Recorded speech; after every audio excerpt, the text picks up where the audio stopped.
Moore, Here. Vice Chair Six, Here. Board Member Anderson, Here. Board Member Black, Here. and Board Member Whalen. Here. We have a quorum. Thank you. Okay, we can go to general business. Is there anybody that would like to make a public comment, general public comment today? All right, thank you. I'll go ahead and start with in-person public comment. Just as a reminder, if anyone wishes to speak in person, you can fill out a speaker slip by the back door and bring it to me. And seeing no one wish to speak. All right. Okay, you'll have 2 minutes if you want to make your way to the podium. Just go ahead and introduce yourself. And just a clarification, is this for a specific project or is this Okay, Sorry about that. we'll just wait. So we're just opening it up for general public comment right now. Okay. You'll have the opportunity when that item comes up. Great. All right. Seeing no one wish to speak, I'll go ahead and move to virtual public comment. If you wish to speak via Zoom, go ahead and raise your hand and I'll call on you. I don't see any hands raised right now, and we did not receive any written correspondence. So with that, I'll turn it back over to you, Chair Moore. Okay, thank you. We can close public comment and go to approval of the minutes for April 17th, please.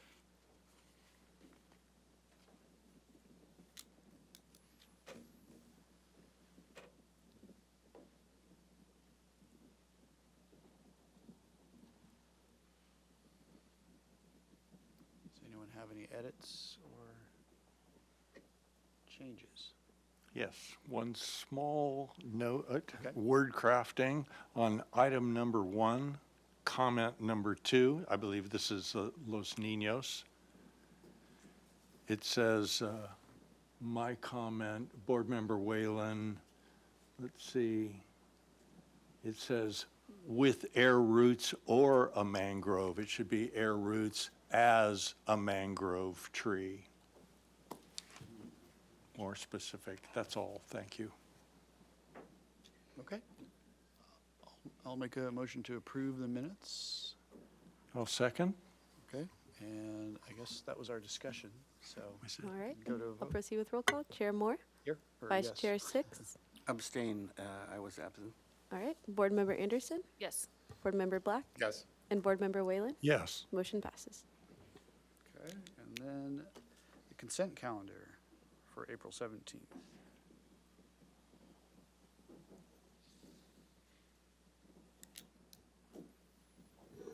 Thank you, Chair Moore. On the consent calendar for April 17th, we had item A, 801 Shoreline Drive, that was continued indefinitely with the following comments. And then item B, 318 South Voluntario Street, received project design and final approval with the following comments. And those were the only 2 items. Thank you. Okay, do we have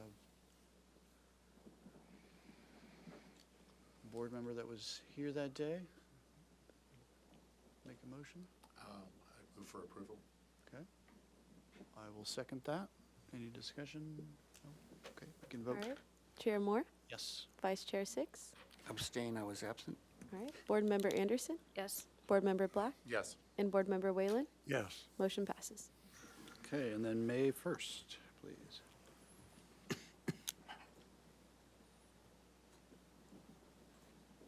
Thank you, Chair Moore. We had one item today, 1109 De La Vina Street, and that received final approval with the condition that the diamondia in the landscape plan be changed to something that is about 18 to 24 inches tall. Okay. And the reviews were Black and Anderson today. Yes. I move that we accept these minutes. I'll second. Okay. Let's take our vote. All right. Chair Moore, Yes. Vice Chair Six. Yes. Board Member Anderson, Yes. Board Member Black, Yes.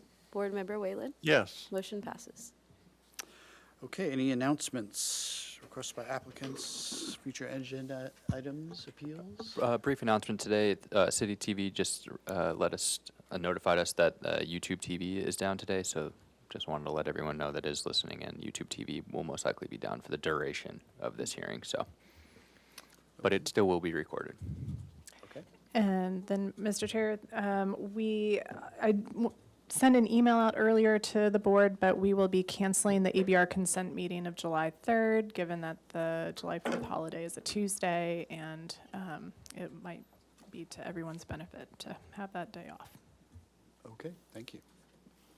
All right, any subcommittee reports? Nope, okay. Well, all right, I guess we can get on to item number 1. We're slightly ahead of schedule. There you are. Okay, well, come on down. This is 701 North Milpa Street. And this is the proposal for a new 4-story mixed-use AUD project on the northwest corner of Milpas and Ortega Streets. The project consists of 1,490 square feet of commercial space, 82 residential units, including 16 moderate-income units. Residential amenities consisting of a fitness area and business center with conference rooms. The project includes 110 parking spaces, and this project received approval of a development agreement by the city council and approval of a height exception, front setback modification, and parking modification by the planning commission. Final approval is requested, and the project requires compliance with the plans granted project design approval on January 23rd. Welcome back. Did we have anything in our motion? from You did. last time? Okay. One moment, Mr. Chair. I'm pulling Yep. those up. Please.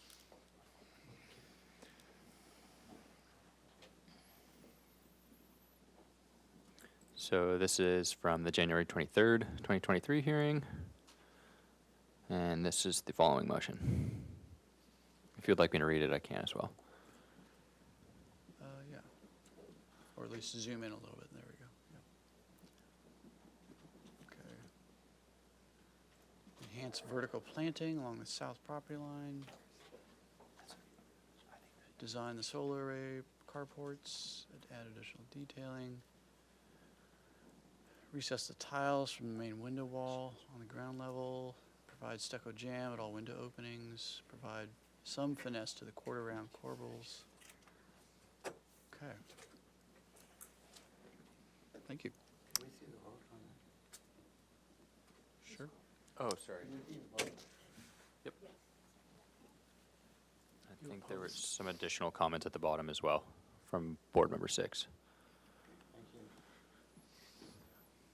All right. Well, welcome back. Introduce yourself and Thank you. take us through those comments. All right, my name is Elijah Pearson from RRM Design Group. So I think first I'd like to run through how we've responded to those comments and then take a look at, there's just a few things that have changed since the PDA, just as we've kind of worked through the engineering that I want to go through. And then we can just take a look at the exterior detailing. So first up, let's take a look at the south planting. So if you recall, we are right up against the junior high school, an existing fence there. So we wanted some screening there, but we also don't want to shade the solar carports. But we would also like some verticality to help lessen the visual impact of the 4-story building. So along in these pocket planters, we are proposing king palms that kind of by pushing them more forward in the island, it really won't be shading the carports much at all, but still get us some nice height. And then along here, we have some silver sheen. It's a nice kind of airy, but still very screening shrub here that we can get some height here, but not so tall as to be shading the solar carports. All right. Then speaking of those solar carports, we were looking to just enhance kind of a fascia detail along those carports. Oops.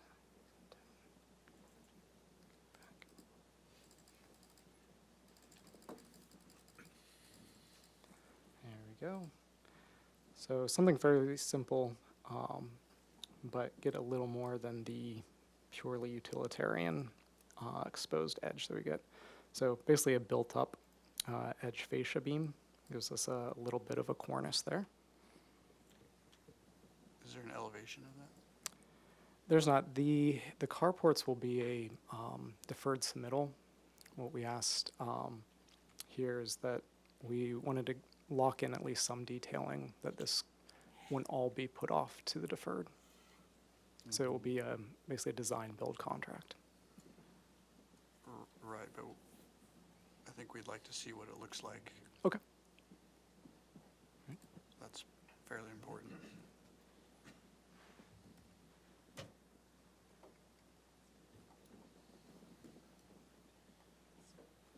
All right.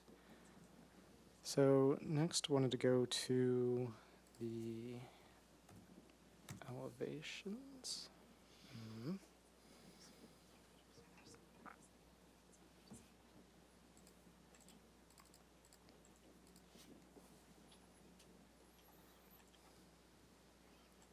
Here, and beneath these windows, we had a tile inset, and it was asked that these be recessed before they were in essence flush in the stucco. So I'll take you to this detail.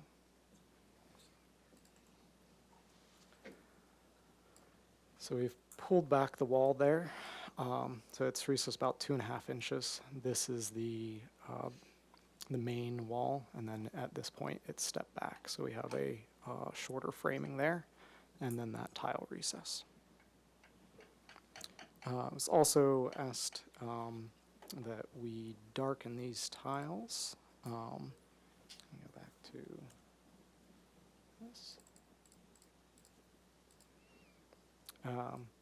So now we've gone a dark blue that picks up the color from the more decorative tile that's surrounding this area. We had kind of a white and blue tile in there previously, and that's gone all dark blue. Do you have that? material Yes, so it's called out specifically in the construction documents, but we can actually take a look at it. Let's see, so this is the decorative one on the main tile. I have several copies of this. And then the dark blue for below the windows. I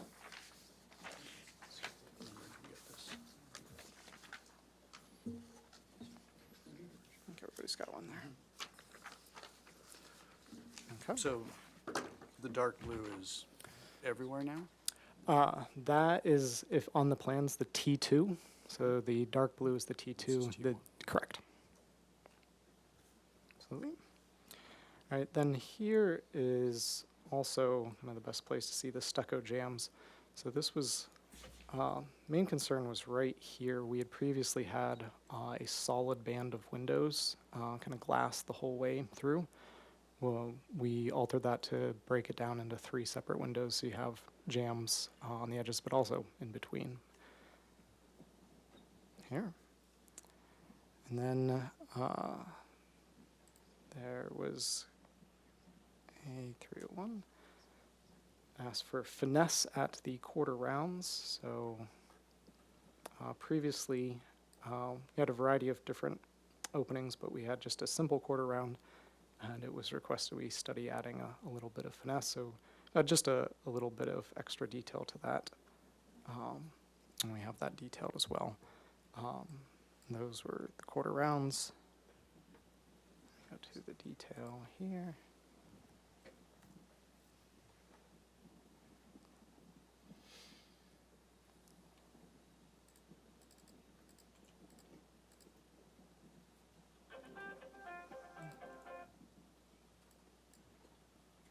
Yeah. So these will be kind of bracketed and then foam details. So you can see, I think this was the detail in question. Add a little trimmer to it. All right. Then heading back to the elevation, just wanted to call attention to a couple things that had changed in the course of the, excuse me, engineering of the project. So,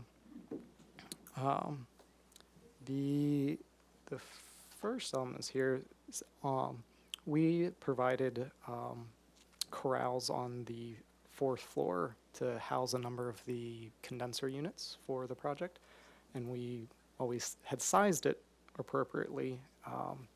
We ran into issues with the line set runs. Basically, we were getting too far away for some of the units. So we had to locate a few of the condensers on the roof. So to screen that, we created this kind of central little bump up here. Comes up about 2 additional feet above the rest of the parapet. Still about a foot lower than our tallest parapets, but that gave us enough screening to hide. I think we have 4 condensers right behind here. Then similarly, we had to add some additional condensers towards the center of the roof, and so we added a little bit of screening up here. Kept them at minimal heights. They come up about 4 feet, and we've positioned them back on the roof plan. I'll pull up the roof plan next so you can take a look. Thanks.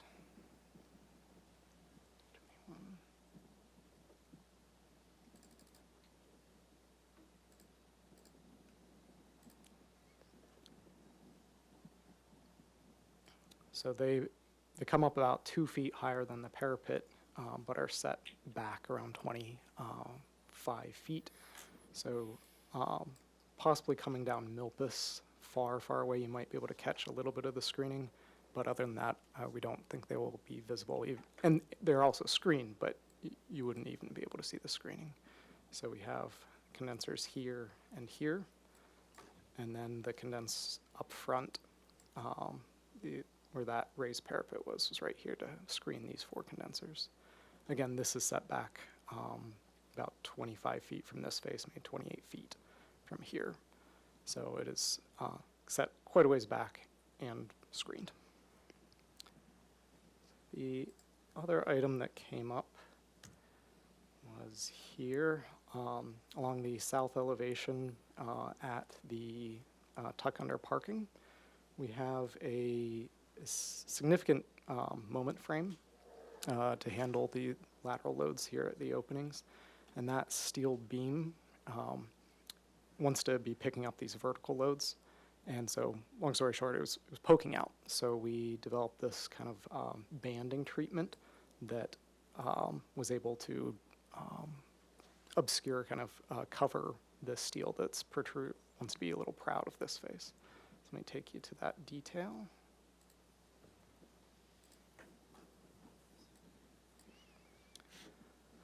So the steel has to be rated, and we are limited to how far offset we can do the steel from the main wall.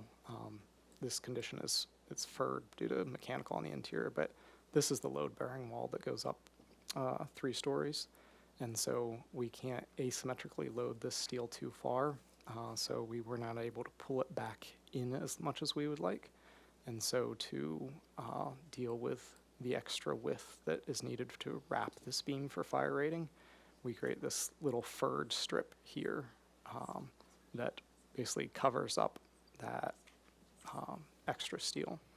But so this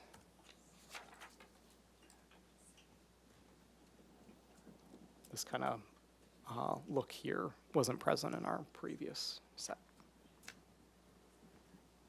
Okay. Then let's go with 31.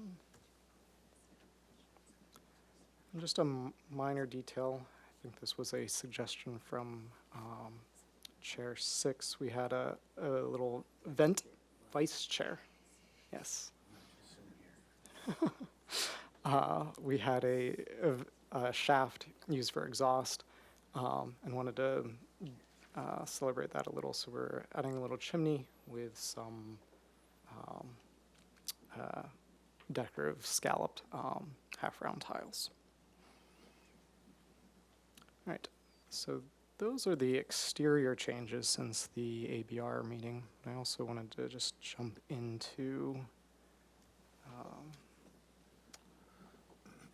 just walk you through the details. If there are any questions. So we have a variety of roof details. It's a fairly typical Spanish 2-piece tile details for our edging ridges. We also have a couple different chimney details that occur throughout the set. So could I ask you to slow down when you're going through the details. Zoom Absolutely. in so it's easy Yep. for everyone to see, and just take a moment. Absolutely. So this is our rake with our plaster sweep.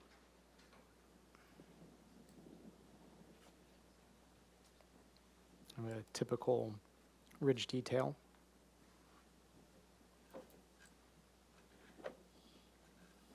This is our rake against the wall detail. And kind of roof to wall. Let me zoom out. We also have this detail at a number of the parapets, the interlocking tiles.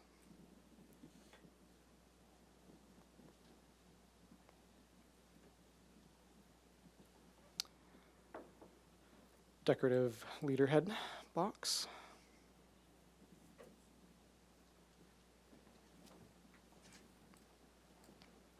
And a variety of eave details. So if you may recall, we altered some subtleties in each mass of the building, try to give it a slightly different feel. So we have some swept eaves, some cornices, some exposed rafters with half-round gutters.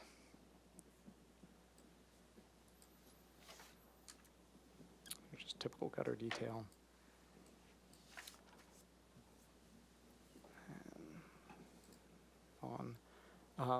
On the front elevation, we have what I call the hood and sill detail. That's on the main stair tower. So you can see this in elevation and section. Can you go back? Go to back that? to, yeah. Just a little fast. Just talk about the dimensions of the overall and the width. Sure. So let me jump to, so we've got about a 5-foot tall window. This is kind of swept up and into a smooth transition into the kind of flush stucco here. Okay. All right. You can see this in section.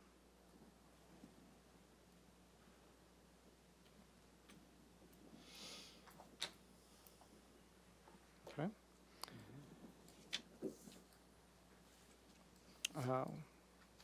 We have a few decorative clay pipe vents throughout the project. So they're using 5-inch pipes.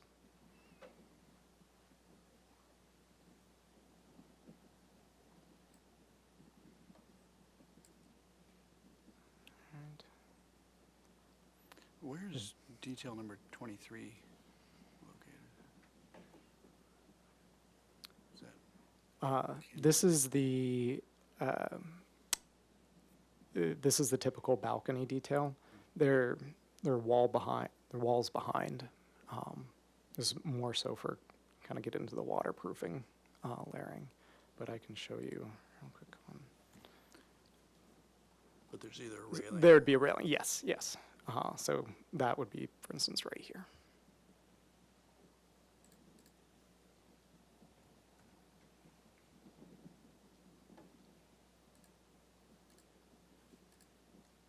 Okay. So moving through, on this page, the most interesting ones to take a look at, the metal awning, so out in front of the commercial space. So start here. So we have a tube steel awning, but then surrounding it is a decorative metal skirt. And that's what you see here. You've got a skirt with diamond clavos over the kind of scalloped detailing.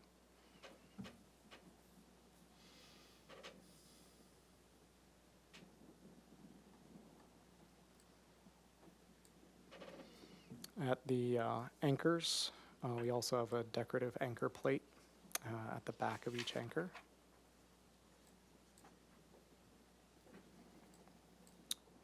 Over several window heads, we have kind of a eyebrow detail with the drip.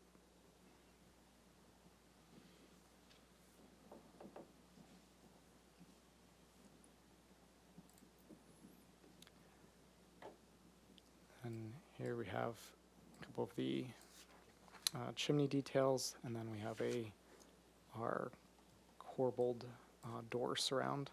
This occurs at a couple of the maintenance stores on site.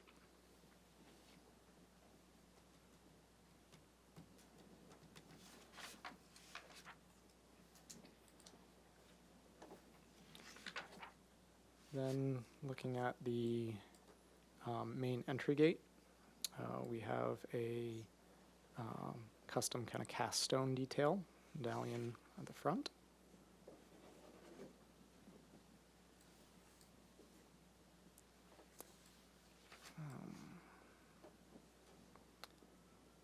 Typical guardrail detail. This occurs in a few places at the balconies. Let's sense the dimensions of it. So it's stacked 2x4s.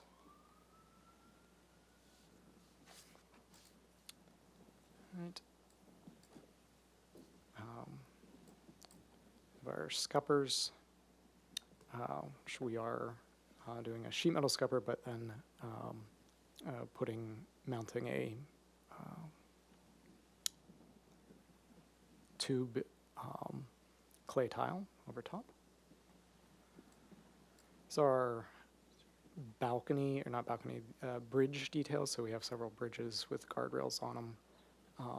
So we kind of a decorative wrought iron attachment there.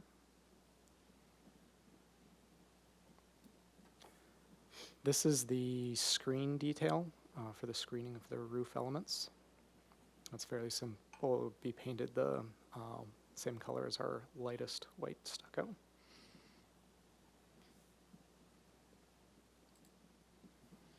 We also have a number of Juliet balconies. Look at that detailing. So fairly simple 5/8 square solid stock with collars, alternating pattern. Underneath we have some wrought iron scrolls. See those in detail. Are those occupiable, or do they have a floor? They do have a floor, so that we've kept them at a minimum width, so they're not on an accessible path of travel, but you may stand on them. They are structural. Then similar, our guardrail, which occurs at balconies, very similar pattern. In most cases, other guardrail, we are able to clear span wall to wall.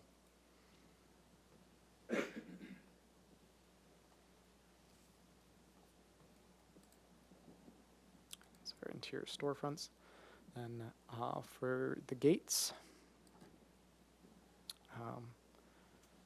fairly similar palette of wrought ironwork across the gates. We have a solid panel for accessibility, and then some additional wrought iron decorative elements at the top.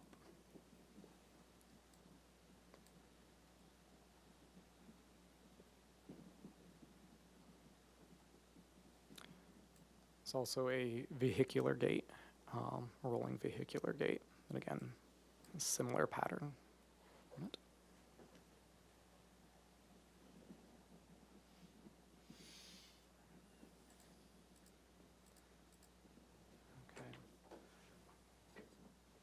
Window detailing. So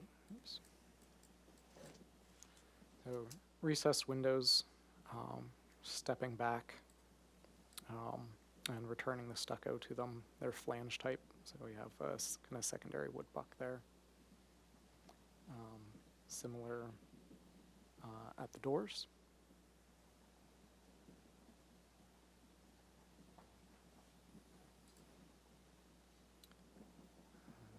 The flashing details for that. Is there anything in particular you'd like some more time on?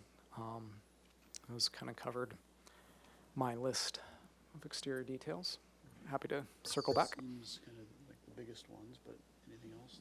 Well, do you want me to? You can put it in questions. Yeah. Okay. Okay. Thank you.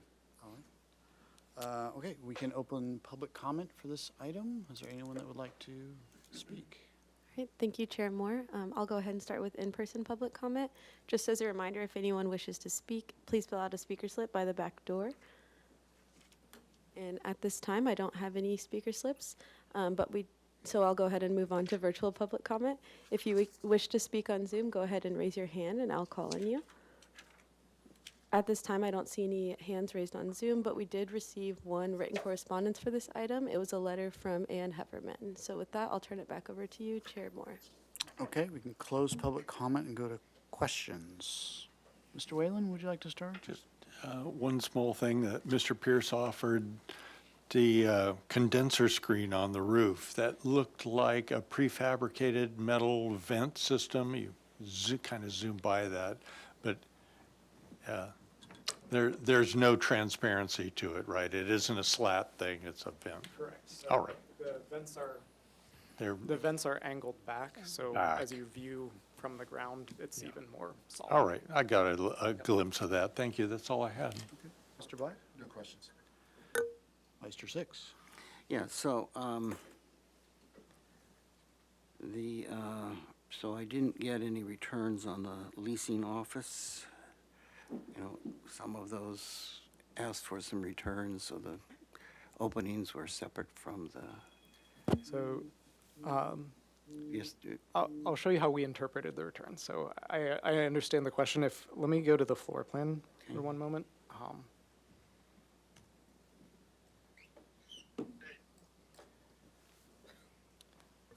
So if you're looking here, Yes. we did not pull the stucco in on these sides. However, visually, when you're looking at this appears to be the opening. I think our intent was to follow a more traditional look in that you didn't have wall-to-wall openings, but here you have mass to return to. So we didn't feel as though pulling in stucco here added anything here. Whereas opposed to the windows here, for instance, we had one solid, basically sheet of glass, which really had a bit more of a contemporary feel. Where I think that we like that suggestion a lot. so as long as we're right there, those sets of 3 windows are not recessed. Is that correct? Like the 3 opposite the entry? So these are storefront windows, so we will have less recess per se than the more Yes, narrow only- residential. If the details read correct, there's only about 1 inch or plaster width? That's correct. Okay. So there was no finesse. There's a couple larger, the large corbels at the garage openings and the columns at the front entry bridge didn't get any finesse of any sort, correct? Okay, that's your choice. I think we would argue that they were very Okay. finessey. But no, those were not altered. Finessey, all right. Yes. So on my plans, and I don't see them here, but if you go to the elevations, it was on my plans at home, it seemed that at the floor lines, there is a expansion joint horizontal running at the floor lines. Is that correct? That is correct. Okay, so that's where the expansion joints Yeah, occur. control joint, but yes, yes. And that was, we have similar or larger buildings in town that can avoid these expansion joints. Is that the expansion joints here you feel are necessary? Yeah, so it's a great question. Strictly speaking per code, they're required. Okay. The code puts it to an ASTM reference, which says they're required. Okay, so if we go, like for instance, on this one, well, let's look at your entry tower just to the, so that third expansion joint is right at the level of the header. Correct. So it You basically could- can it could not disappear be then. above it So at the if next we dotted line? if we hit the opening, then you don't require any joint there. So we really have tried to limit them, put them in appropriate spots, but also if you take a look at the detail, which we can pull up, they're the tightest M-style joint we can get. So they're okay. not, there's no reveal to them. They're Okay, very tight. all right. And then I'm confused, somewhat like these elevations on the front here seem to have a delicate handrail, top of the railing. And then, but I go to your typical handrail detail, 8A711, and I get a 3 by 1.5 inch tube steel, obviously to span from wall to wall. So, yeah, yes, that one. So is that typical everywhere, or I didn't see, you know, is this relegated to the back, less prominent elevations, and you have a more delicate traditional handrail elsewhere? That 1.5 inch tall tube is typical. Is typical everywhere. All right, thank you. Can we go to 6A704? Yeah, right there. Can we zoom in on that? So that's our typical wall parapet, correct? Throughout the There are several perimeter? parapets, but yes. Okay, that- so if I understand this correctly, you're taking the vinyl roofing up and around and over the first part of the outside of the molding, correct? Correct. It is all covered by a sheet metal cap with, so you would never see the Oh, so there's a PVC. sheet metal cap over that. Correct. So you've got a cleat here, and then it's attached here. So this right here is the sheet metal. So the With a sheet drip here. metal, the vertical dimension on that sheet metal is what? At the face of the exterior? So 4 inches at 4 its inches. largest. We have a tighter one that's at 2.5. Okay.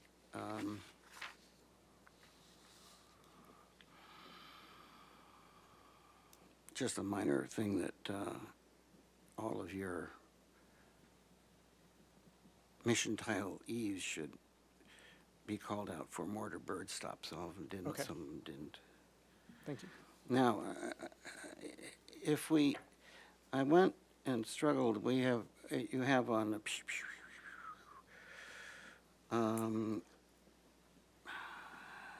well, let's first go to 805. So we got two babies here on the upper right-hand corner. We have the recessed guys, 1, 2, and 3. And then we have 6, 7, and 8. They're non-recessed. And just as you see right there, Yes. right? Okay. So So, and I go to the window details, and your window chart usually has reference to head gem and details, but I can't find where these are located and when it's recessed and when isn't. I believe we call it out in the elevations. It's the courtyard facing windows that are flush. So the exterior windows are recessed. The interior courtyard are flush. Okay, except for the storefront guys, correct? They're recessed. You just don't get such a deep reveal. That's So what is that, A712?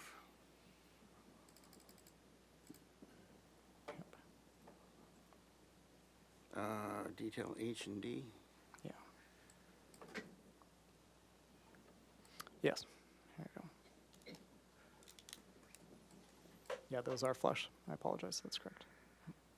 They're flush with the outside, yeah.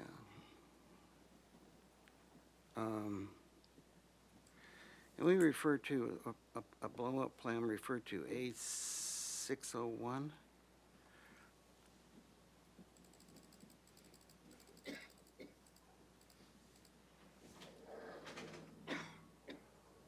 Just, 601. So if we zoom up,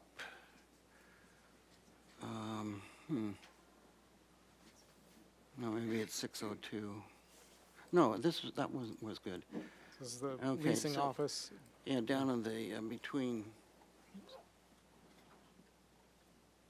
between 3 and 4 on this east side. So that's a storefront, correct? Here, yes. Yeah. So, but it is an extra deep wall. Why can't that one, one of the more important things of these heavy buildings is to show mass. So why can't that one be?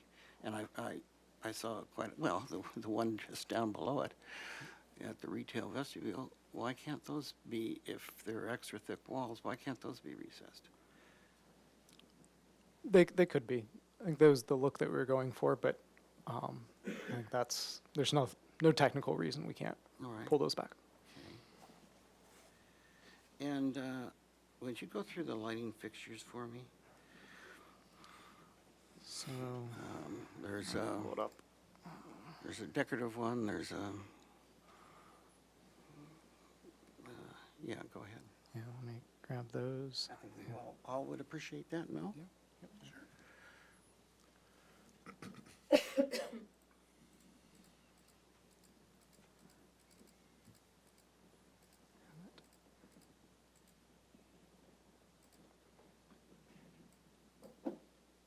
So this is the only fixture that will be visible on the exterior of the building. So wall-mounted sconce here. And there's two sizes there. I think which one is it? Is that one size? Believe this is the one size.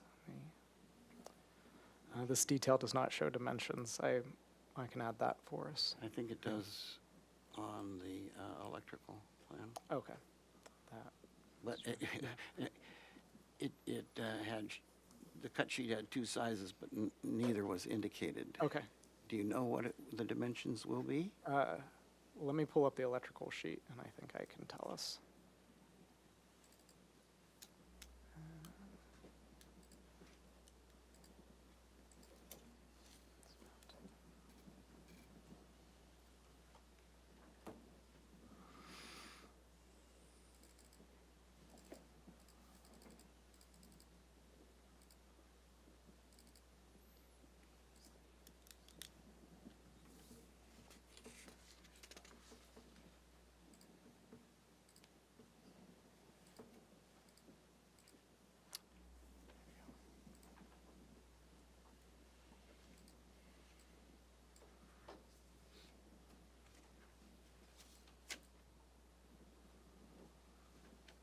So one's 20 and one's 17. Do you know which one you're using? Hi. 1 second. I can cross-reference the lumen count on the spec sheet. Well, Yeah. that's okay. Yeah. It's not important. Okay. It's, yeah, so that's the one decorative. So that goes by the main entry, and other places you want significant impact, correct? Correct. And then around the back, you have this, well, just go through them, Yep. please. So we have one standard pole light, and then That's the parking lot fixture? correct. And how high are those? Let me Reason, check. yeah, that's okay, that's Okay. okay. And then what is this other guy on this? So, 16 feet, thank you. thank you. And then the one right, so that. So this pack- is our more utilitarian when we want it to not stand out. And so we just have a LED downlight. Like that's above the parking garages in the rear? Yes. Not on the exterior, but yes. I think they are. I can pull it up. Your lighting plan, and let's stay on the sheet. Okay. What's the next one over to your parking lot lantern? That guy. Oop, This, yeah, that one's the guy in the parking canopies, correct? correct. And then scoot over to your left. The guy in the middle of the frame there. That, you're close. There you go. It's frustrating not having the hand. What's the question on this? Where is that? Let me pull up the lighting plan. I can walk through. So I can pull this up. Sorry, this is taking so long. No, it's great questions. It's a big project. Yep.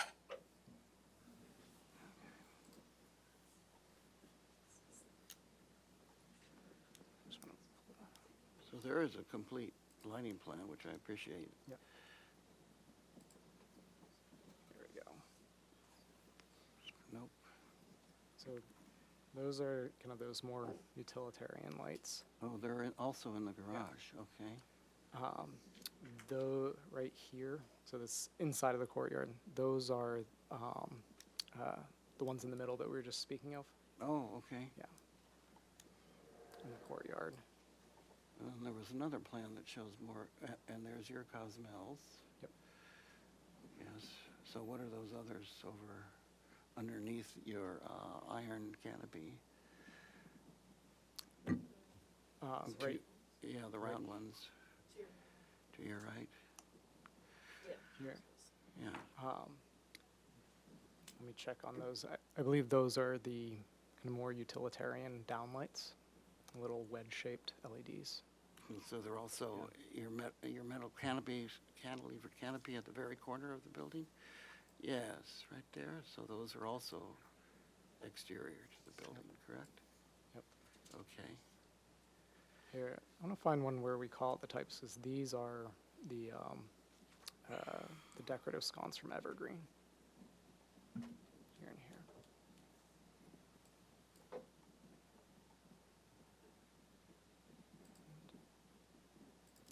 You see on the photometric plan.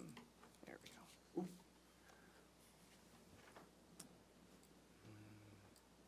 I think it's one more.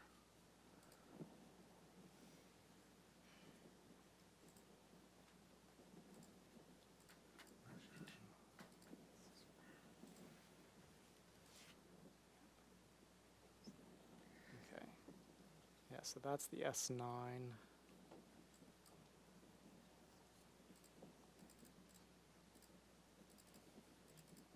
You didn't go so fast, I could. Oh, sorry. I just wanted to grab the Where I yeah. saw those babies. yeah.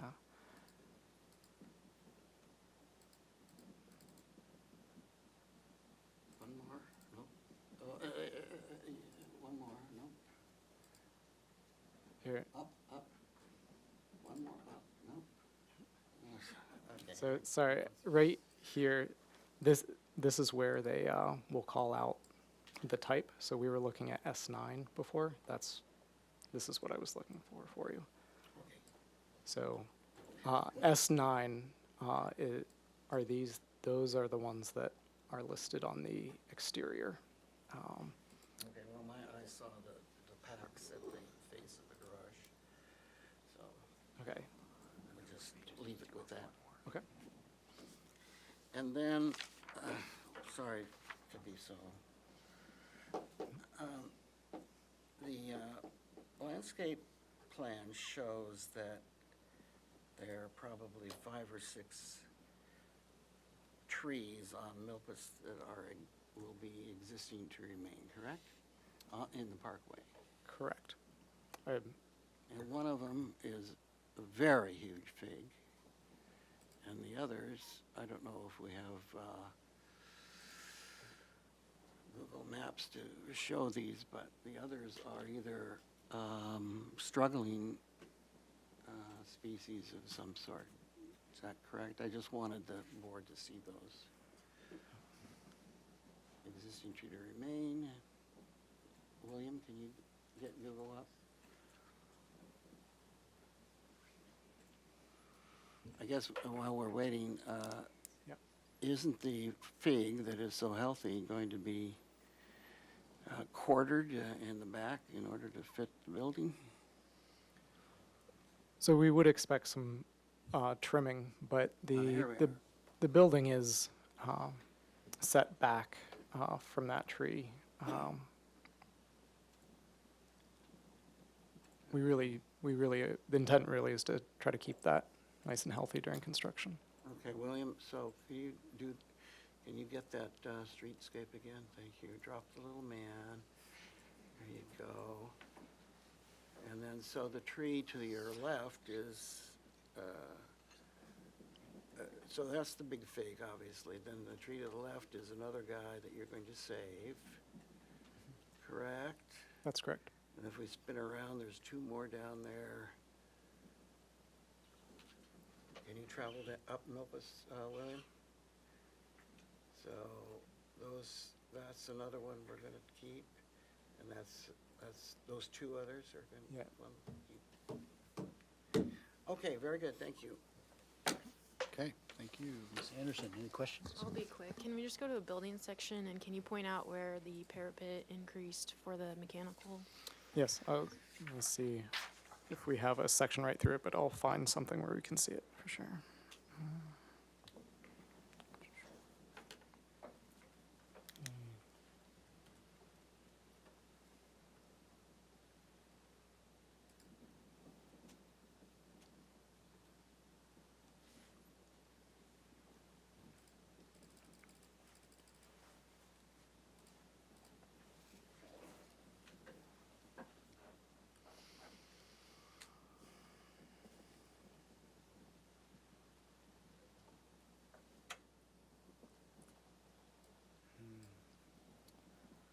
So it's in this area, but this is taken a little in front of that section, but it comes up about 2 feet taller than right here. Okay. Does that answer your question? I can try to Yeah, find one more that's- section. That answers Okay. my question. And then you mentioned that the mechanical screens are going to be painted white. Is that what you That's were correct. saying? Basically to match, we have a few different shades of white on the Mhm. building, and we picked basically the lightest white that we have on the building to paint the screens. And then did any other materials change from last times besides the tiles that you pointed out? No. Okay. And then can you just go to the rear elevation by the school? Is that the west? Yeah.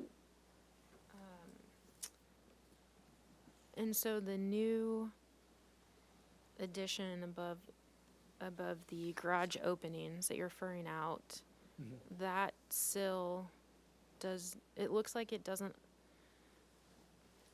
does it align with the windows? Is it the same sill as the windows? So here, Yeah. it aligns with the windows. And then- Here, it doesn't. We dropped this one down. Oh, I see.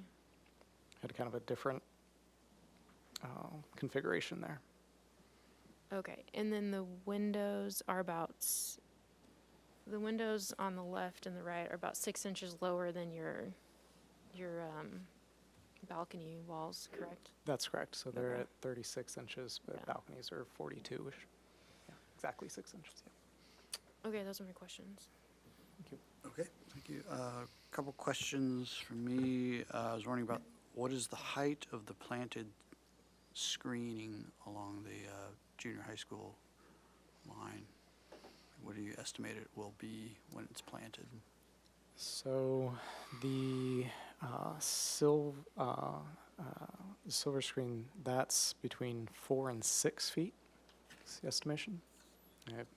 I was, 5-gallon size or Yeah. 15-gallon size? Can't remember what you got in there. yeah, let me pull up, I'm going off pictures, but yes. What do we have for that? We got 15 gallon. Yep. I would anticipate those going in would probably be 6 foot. 6 to 8 feet maybe. Okay. And then, so there's no carport elevation, like overall Correct. elevation? Yep. Okay. Vice Chair Six mentioned bird stops, but I didn't see like a typical booster tile detail that happens everywhere. Is that's not your intent then? We did not have a booster tile. If that's requested, we can. And then, what do we see on the underside of the metal awning at the corner? What are we looking up at? It's a basically a corrugated sheet underside. Let me pull up the detail. You can see it.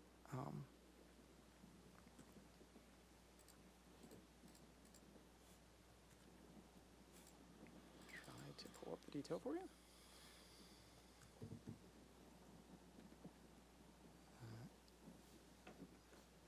707.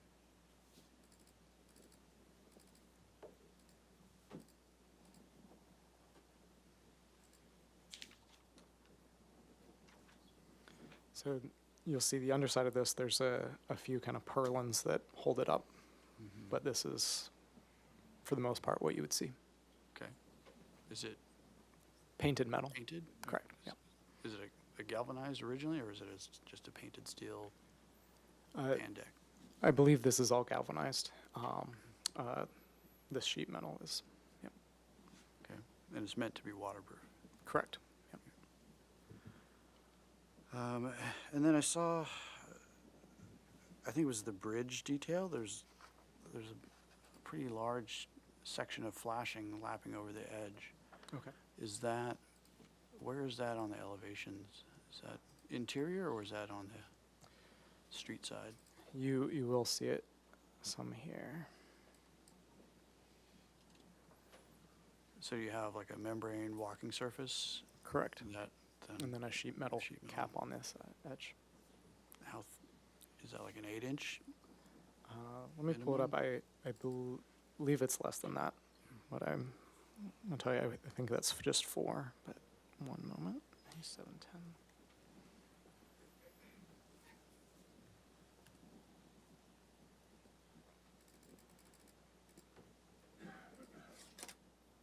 Oops, I had it.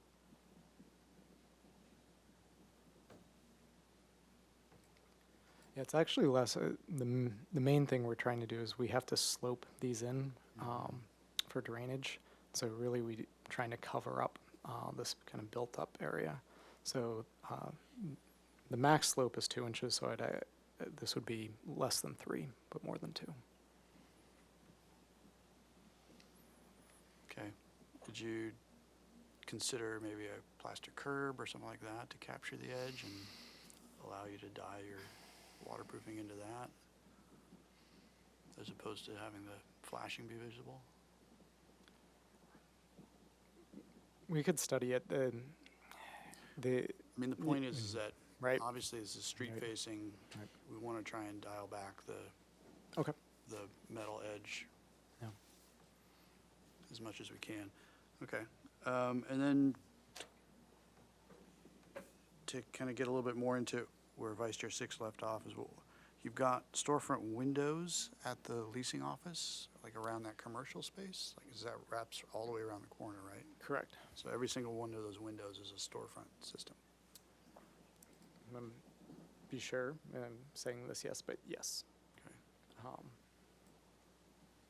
And the reason, I mean, I understand the sort of the full height ones because they're integrating with a door sometimes, but the reasoning, just so it's consistent. Is that- So consistency within the space, and also for accessibility, we can't really have operable windows in that public area, and so the storefronts made sense there. Okay, and then so the lighting fixture, the main sconce fixture, they're the same size everywhere, right? Correct. Okay. Did you think about maybe enlarging them at the main entrance to kind of highlight that a little bit more? Or We could certainly take a look at that. any follow-up questions? I have one Yes. brief one. The raised stone planters that you show there, down at the. Correct. At the sidewalk. What's the height dimension on them? I believe those are 36. I can double check that for you. That's what I remember. but- Yeah. And then what will be the pattern of the stonework, the way it's shown there, and that's just sort of a standard. It's not gonna look like that. That's more of a, I don't know, ashlar as opposed to like a five-sided traditional cut stone, sandstone look. So we did have it spec'd as rectangular rather than the 5-sided. And what are the dimensions of the rectangles? Let's see if I've got a detail on it. So you're correct in this is showing some rather narrow ones. Let me pull up. I've got it. Yeah, we call out, it's El Dorado, they're Santa Barbara style. Oh, so If you, it's not real stone. no, it's applied. A project this big, you can't afford the real stuff? I think you'd be very hard pressed to tell the difference. And this is used all over Santa Barbara. It's good stuff. You don't have a detail or a picture of it, do you? Not with me today, but would be happy to supply that. Yeah. Just, What's nice about this is that you can, this has a backing for waterproofing and the actual kind of structural retaining wall. Yeah, I mean, And then typically we can get a it's- fairly thin member on top of it. yeah, I mean, typically it's block with a sort of a sandstone veneer, Right. but some of the ones that I'm used to seeing are real stone and not the concrete El Dorado. I don't know what everybody else thinks about Yeah. that, but are we just into the look or are we into the authenticity of it? But What's the cap, Eli? is there a cap? That's another question. It's the same El Dorado. They make a cap to go with it. It is a cap. I'd like, well, at some point, I'd like to see a detail of the dimensions of it all. Okay. Because if there's not one, then they're just gonna build it the way they want to, but. All right, that was my question. Okay. Anything else? I have a comment. Yeah, Chair Moore, in regard to the solar energy, so as you know, state law prohibits design review on solar energy systems. So that's been expanded recently to cover solar carports as well. So you had asked to have that come back, and I believe that's why it's been probably deferred in the plans, that it's not your purview to look at that. So no matter what it's Whoa. proposed to look like? Whoa, wait a minute. Wait a minute, my That dear. seems odd. Yes. I would say we We- could come back with, that is definitely the determination. Are you calling the carport structure a solar system? That's the way the state's defining it, yeah. Yeah, we checked it. It's considered a solar carport, comes under that area. If you would like, we could come back with some more information on what is within your purview with the new state changes. Yes. Okay, Please. okay. Okay, well, with that, let's go into comments. Who would like to start? Okay, Ms. Anderson. Well, I think that a lot of the decorative elements are consistent throughout, so I appreciate that. I think it should come back to wouldn't mind it coming back to consent, but I think we need further clarification on location of light fixtures and sizes, especially on the exterior, and what can be seen from the street on the interior. I think that the storefront should be recessed to match the other details of the windows. I agree with the comment about the stone planter. If we could see an image or a detail of that, that would be helpful. And those are my comments about the building. Vice Chair Six? So I think what we're faced with is, we're measuring the detailing of this building with the level of EPV standards, and it's not that. And so there's a lot to give up, you know, like the amount of exposed flashing, the booster tiles, a lot of the windows are not recessed. So, you know, I guess I have a real problem with the result of the architecture and the detailing. It's neither. It's almost, you know, it's not EPVA and EPV, and it's not anything else, and it's been a struggle ever since I saw it in its mass bulk and scale. I think it's a terribly unfortunate project, and I don't think the architecture. I've tried to help guide it to a more successful place in its detailing, and now that the Planning Commission had given us a no reduction in the mass bulk and scale or redesign of it to help it significantly. So, you know, I've indicated my concerns on the list of questions, I think adequately. So if the applicant wants to address those, I'll reiterate them. You know, the excessive flashing, the awkward railing, the 3 new windows at the what was that called? Yes, you know, that should be 2 instead of 3, and they should be recessed.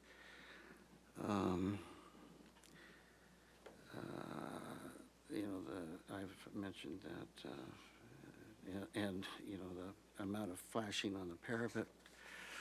Just, you know, it's just. I'm sorry to say, I'm very disappointed in the building and the architecture and the detailing that's presented. Okay.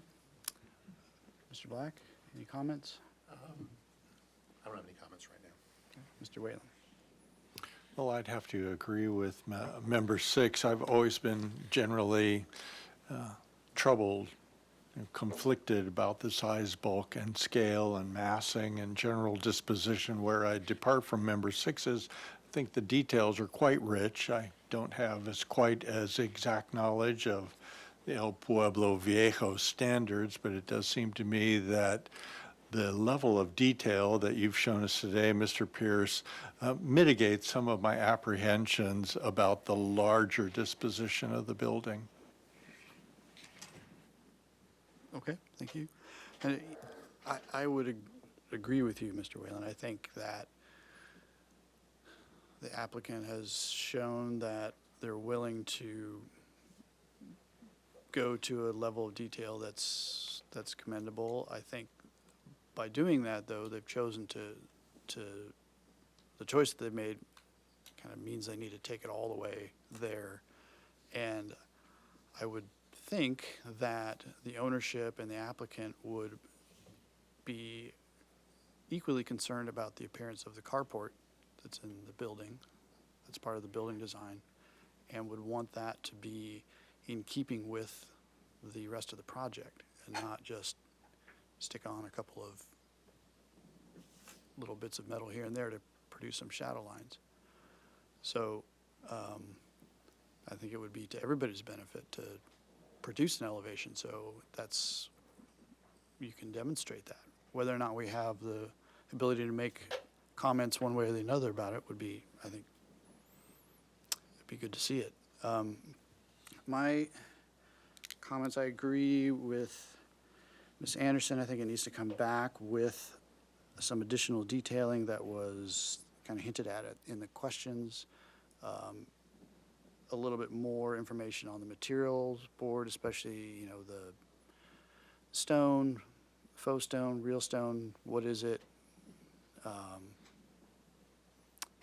And I think, you know, the windows should be recessed, doors and windows should be recessed to the extent that it's possible. I think the small changes to the parapet heights and the mechanical screening are acceptable.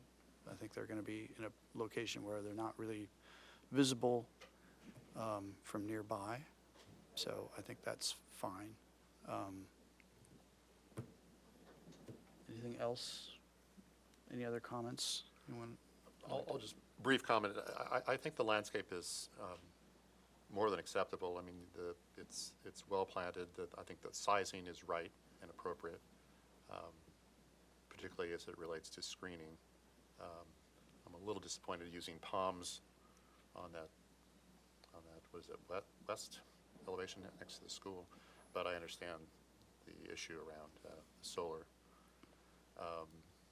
But landscape-wise, I think it's acceptable. Can I ask a question of Mr. Black? Sure. In the long run, would it, you know, the most, you know, I pointed out the variations of those street trees. In the long run, and the smaller ones have been there for years and years, so Sure. they're not going to get any bigger. Would it be better in the long run to replace those smaller trees with something that could be have a chance to be more healthy? You know, my experience is that the Street Tree Advisory Committee is really has sort of the last say on that. And you know, I've been involved with other projects, or at least seen other projects, I should say, where we thought a tree should be replaced, and Street Tree Advisory weighed in. Ms. Anderson is aware of this. So I guess the question, has the applicant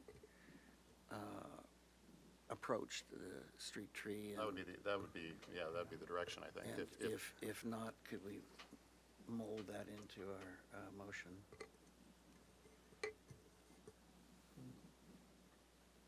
So early on in the project's life, that was discussed, but as we were not proposing taking them down, that wasn't really brought to their attention.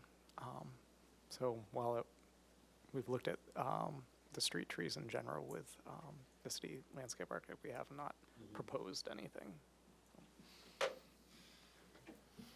Okay, well, I'm going to make a motion for continuance back to the full board with the following comments: that the board appreciates the level of documentation and detail provided to this point, but requests additional detailing regarding recessing all storefront windows to the extent possible, a material specification and physical material of the proposed El Dorado stone.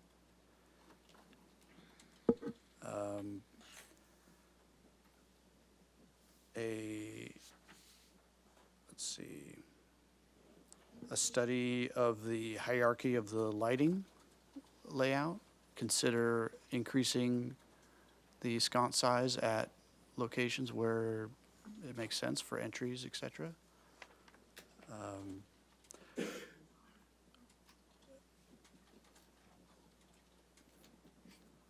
The board recommends reworking flashing details that will be visible to the public, and that's on parapets, balcony edges, bridges, etc.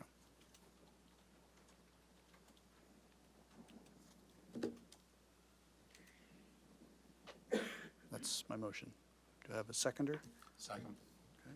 Anything to add? Under discussion,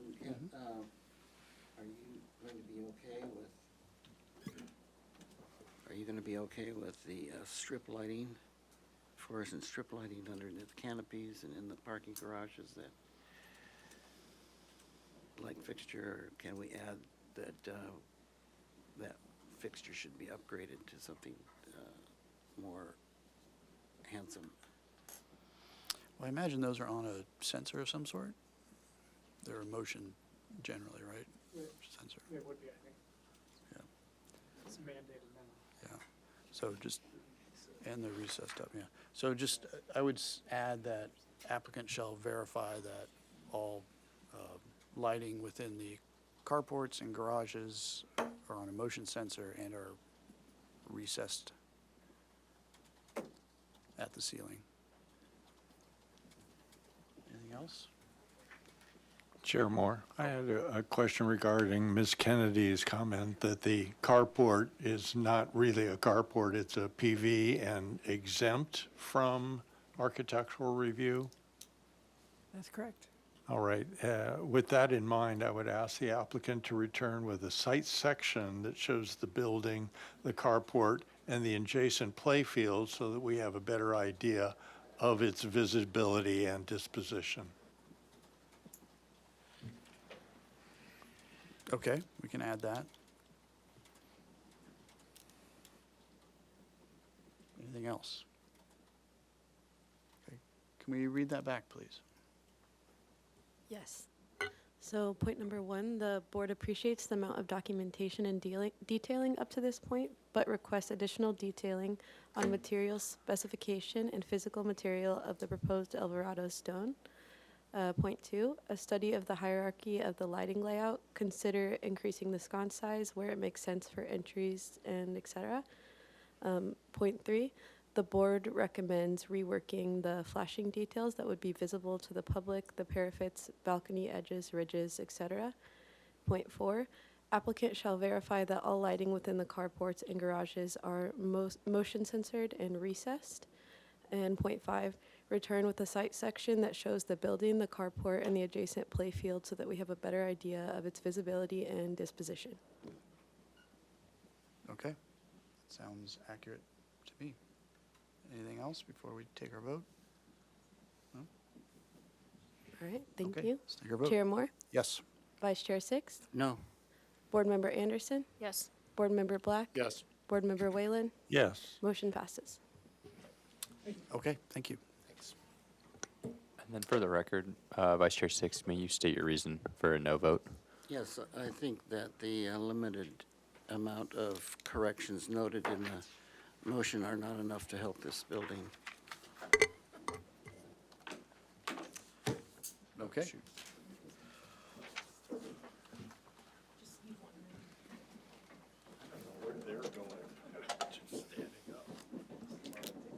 Quick stretch break, I guess.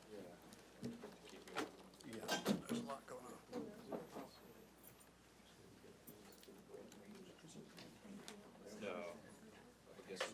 Yeah, I can submit them for either 3. Okay, great. Yep.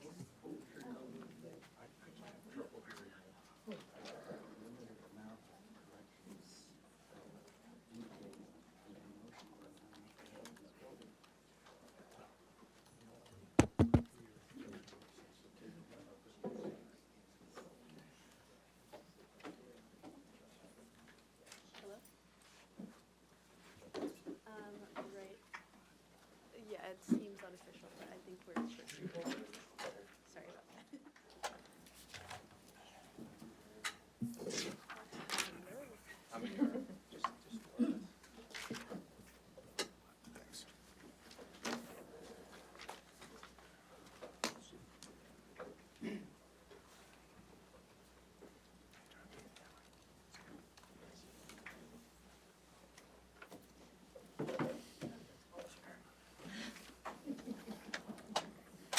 It's funny, you guys don't look 6 years older. Trust me, we are.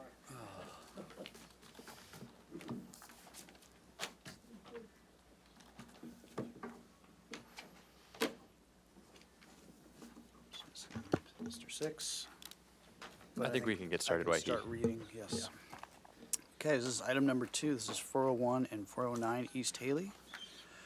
And this is a proposal for a new mixed-use development using the AUD program in the manufacturing zone. The project involves voluntary lot merger of 2 parcels, demolition of the existing structures, and construction of a 3-story mixed-use building with 26 residential units, 5,011 square feet of commercial space, including 2,728 square feet of office/retail and 4 short-term vacation rental units. The Architectural Board review approval of a development plan is requested, and that's 2,276 square feet of net new non-residential area. A ground-level parking garage will provide 53 parking spaces. The project requires removal of 20 on-site trees.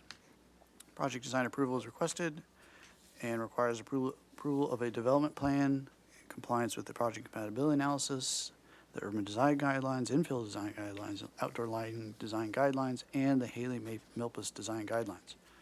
Project was last reviewed June 5th of 2017, and I would imagine we want to start with a planner intro on this. Thank you, Chair Moore, members of the public.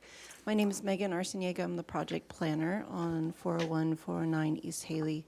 It's an average unit density incentive project, and it was one of the first. The project started in 2015 with a pre-application as required by the city. We got comments from our land development team for the applicant, and then they moved on to a planning application. AUD projects of this size go to the Planning Commission for comments on general plan consistency, along with some design comments. Those comments are provided to your board by through a memo that was posted and provided to you. The applicant redesigned the project somewhat after the Planning Commission review to include short-term rentals. So we went back to the Planning Commission a second time for their comments on that. And so both of the minutes are included in your packet. The project redesign didn't really change their view of the project. In general, it's consistent with the general plan. They more had design comments that they deferred to your board on your expertise on that. The development plan that's requested to clarify is for net new square footage. So just to remind your board, whenever we have a non-residential development, so much non-residential development is allowed without a development plan. But once you go over 1,000 square feet up to 3,000, then it's a permit or an approval that's required by your board. Past 3,000 square feet, then it's an approval at the Planning Commission. And it's net new square feet, so they get a demo credit of the existing non-residential buildings they have on site right now. So the net new is under 3,000. So that's why your board is the review body for that development plan. At the end of the presentation, we'll have the development plan findings ready for you guys, in addition to all your compatibility requirements. I do just want to clarify, for all curiosity, why it's taken so long. So as part of the application review, we also have to do environmental review. And one of the sticking points on this site was that it's redevelopment of in an industrial area, former industrial site. And so there's cleanup that needs to happen on site, and we have to coordinate that with the county environmental health services. And it's kind of a back and forth of testing on site and then coming up with a remediation plan that meets EHS standards for testing and locations and an action plan, and then that's incorporated into the development that's proposed. For a site like this, it was just a lot of work back and forth on the testing, unfortunately. So we've gotten through that hurdle. We've gotten through the redesign to include the short-term rentals. To clarify, they do not have kitchens or formal kitchens as zoning sees it. The project has a mix of both residential units, the short-term rentals, and then 3 commercial spaces on the ground floor. There is a design waiver from transportation regarding the parking garage design. The applicant has agreed to those terms. And the project has been thoroughly reviewed. We've completed our environmental review, and it's exempt from CEQA, if that's of any curiosity. If you have questions in any regard, it's had a long history. I won't bore anyone with more details, but that's the gist of it. Okay, thank you. Can you tell us more about our process for the development plan, approval, findings, et cetera? Because we don't do this very often. I think it might be easier just to show you these findings, Perfect. and maybe you can keep those in mind as the project is being reviewed today. So there's 2 slides. So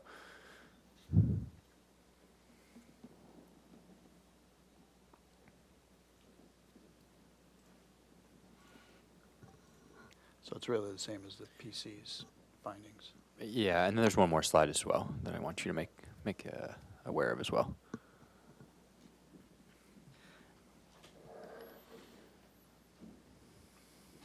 Okay. Does anyone have questions? We're get to your Yes, questions. yes, Chair Moore. Yes. For Ms. Arcega, are we limited to the previous comments from the board of 5 years ago, or can we start at, say, ground zero, since only one member of this board has seen this project? Good question, Chair Moore and Commissioner Whalen. It's somewhat both. So we do want to honor the previous reviews, right? They've gone through a decent amount of our city review process. And so the guidance that we've given them to this point, we want to honor. However, didn't get project design approval yet. So this is the design approval. So if it's, and if there's comments in line with where the previous board was already requesting study, then I think that's appropriate. The one thing that definitely is not of question is we can't reduce residential units, right? So they've applied for a certain number of residential units, and we're not reducing that.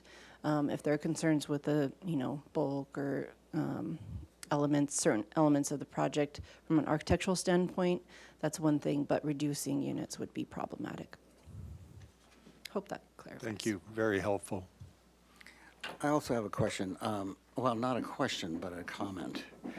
These development plan findings, there is a lot, we're an aesthetic board, and there's a lot of these comments that are way beyond our pay, our pay level, and we, it just doesn't seem appropriate for us to determine and approve a development plan approval because we don't have, that's not our regular purview nor our place we go.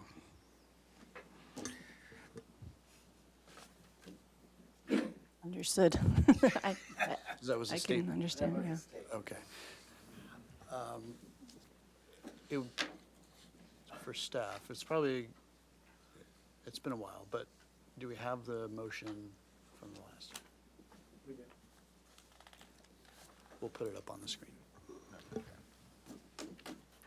it's good so everybody, audience, et cetera, can see what was last said.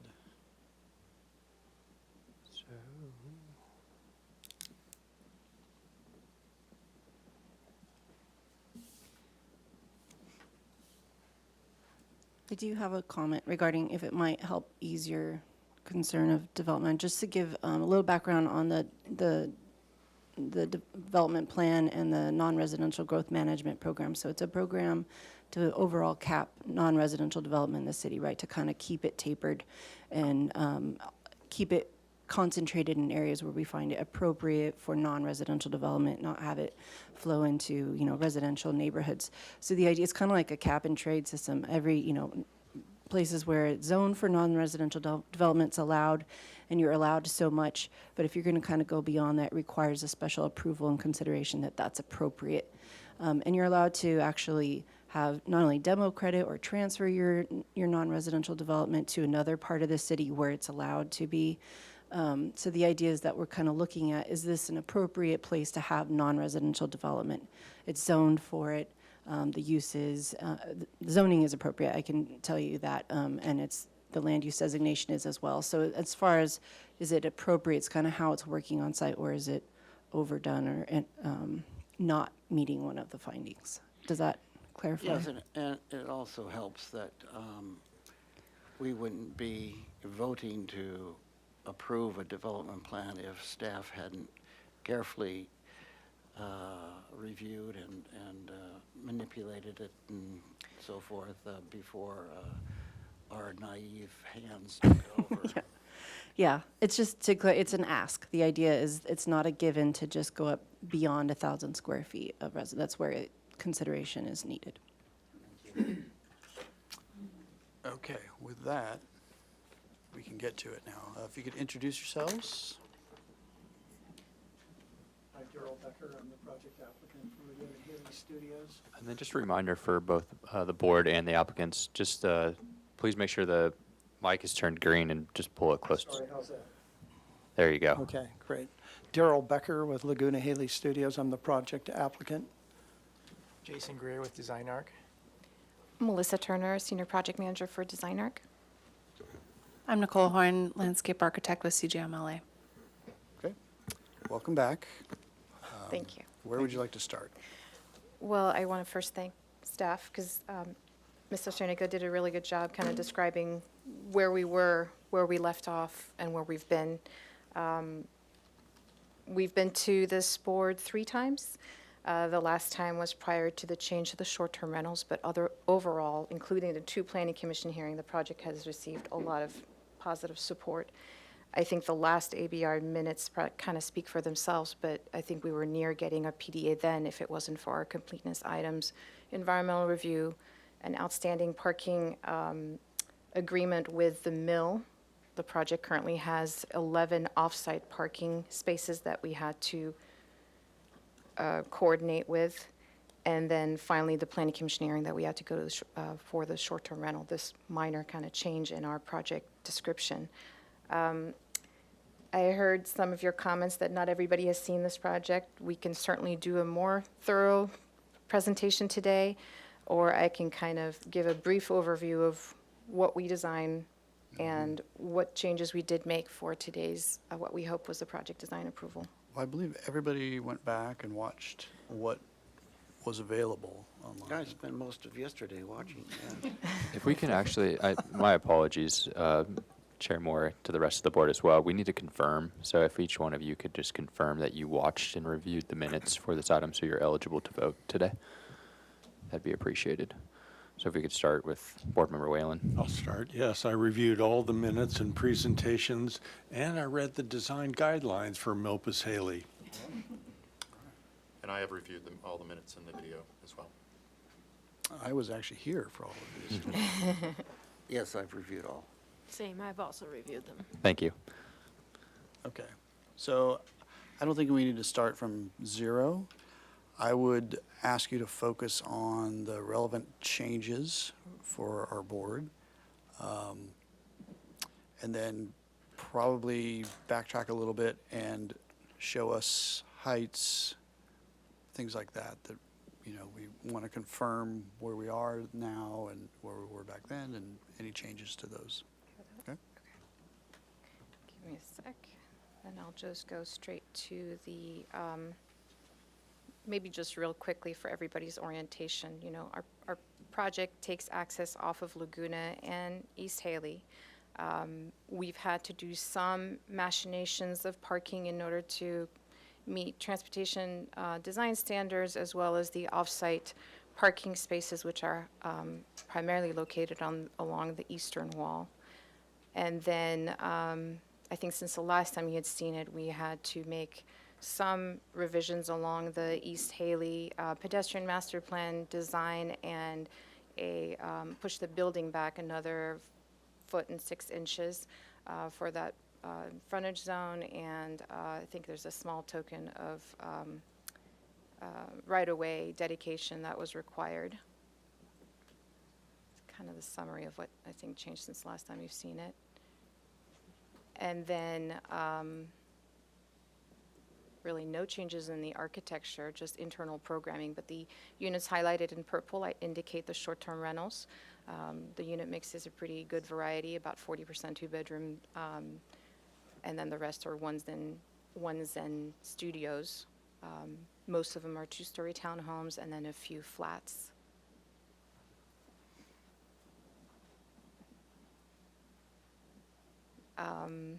We've looked at the comment that we received about adding umbrellas in lieu of these trellises, but after further discussion, both internally and also with the ownership on operational maintenance purposes, it didn't seem to make sense to us. We just don't want, obviously, a hazard as well to have people's umbrellas up there that could potentially fly away. We also looked at additional screening and some landscaping that would and vines that would grow into the trellis components, so that's one item that we've maintained. You're familiar, it sounds like, with the building and materiality, so I'll skip that over.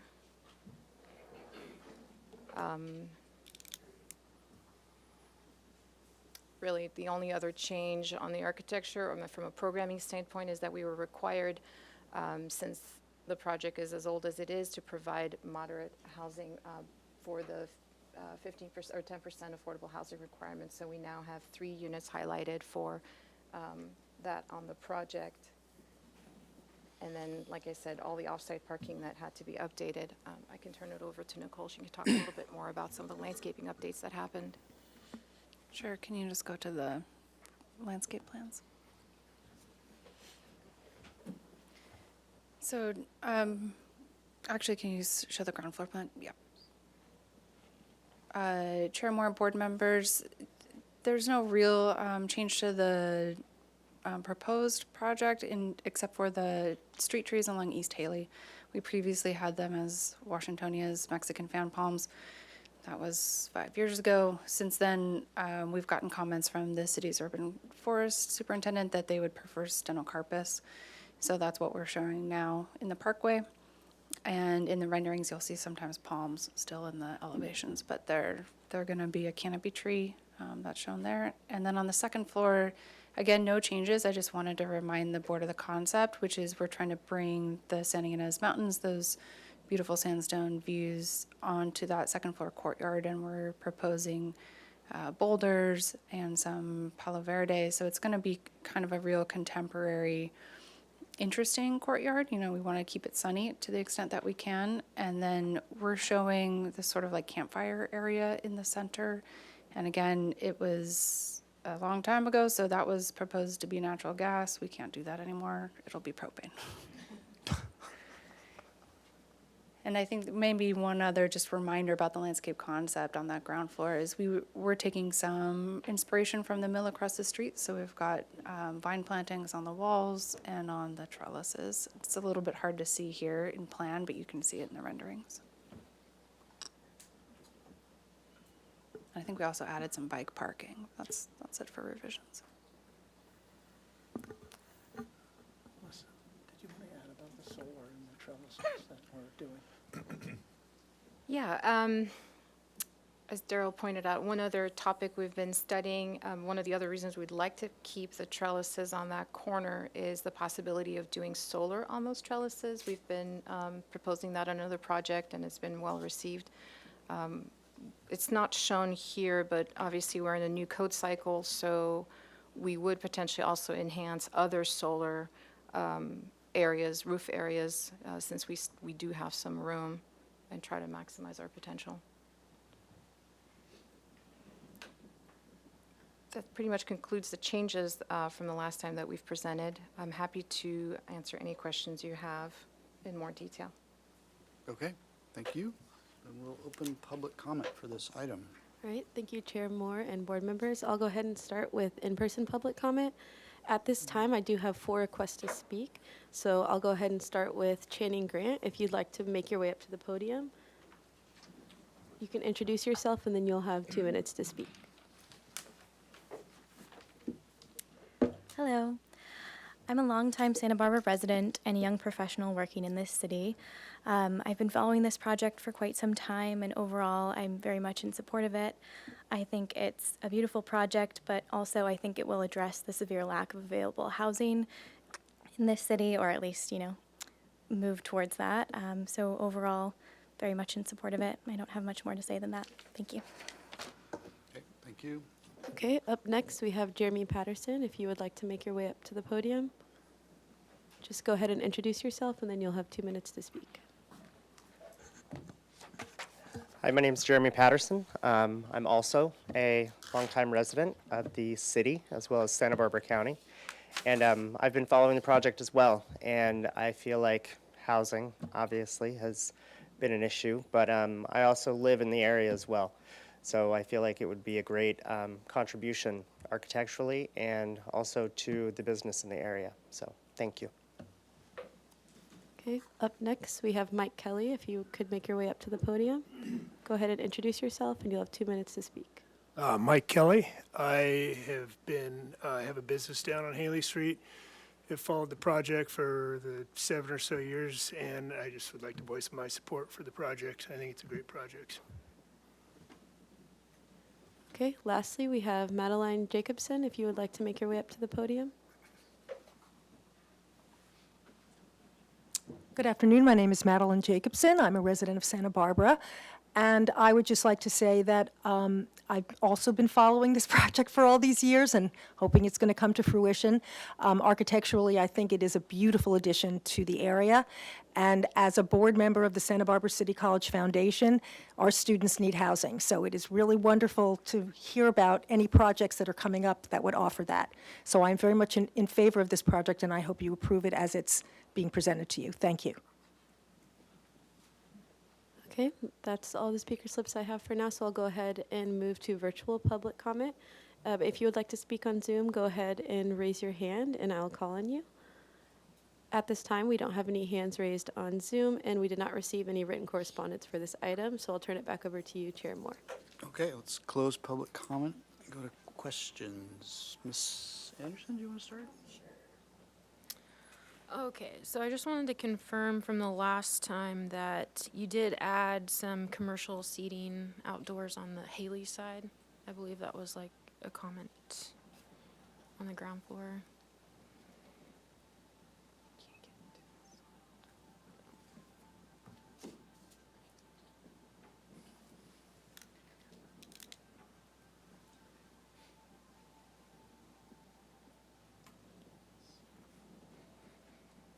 Just a little bit, yeah.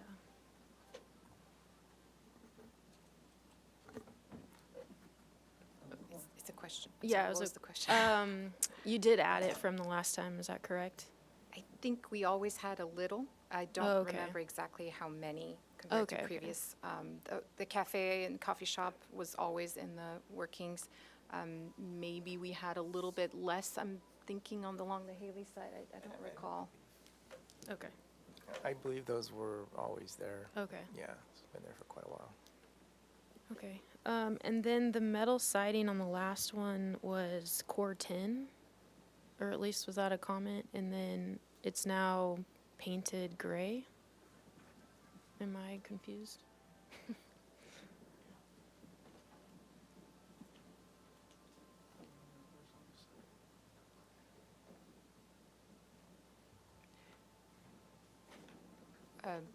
Board Member Anderson, yes, we do have some corrugated siding. We called it out as recycled at the time, painted gray. I think Okay. yeah. But it used to be core 10, or never? It was never. Because It was might like have been in the orange. earlier renditions, yeah. Oh, okay. Maybe it was something. And then for the propane, are you burying a tank on site, or is this like one of those removable propane tanks at the fire pit that you fill up and bring in? You know, honestly, we haven't spec'd anything yet. I think it would be movable. I don't know. And what is your strategy for exterior lighting? Do you have any fixtures in mind yet? Not yet. Okay. And then on this Haley Laguna corner, can you go to, I think it would be the third floor plan. An elevation or floor plan? Floor plan, please.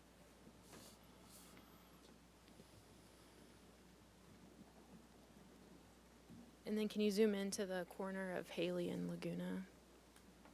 Yeah. Was there any consideration to pulling that covered patio back? Not the patio itself, just the overhang? Yeah. Here. Yeah, was there any consideration to not cover the whole thing? This is really part of the building massing there. If we look at the elevations, you can see that. So we just chose to not pull that back at that level.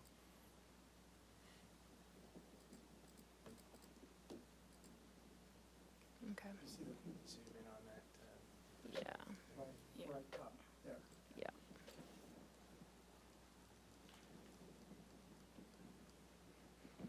Okay, those are my questions. Okay, Vice Chair Six. Yes, thank you, Mr. Chair. Are there, the number of palms along Haley, I think the palms are very successful in mitigating and harmonizing with the building. Is there any, They're no longer palms. We'd like them to be palms, but. they're no longer palms? What's happening?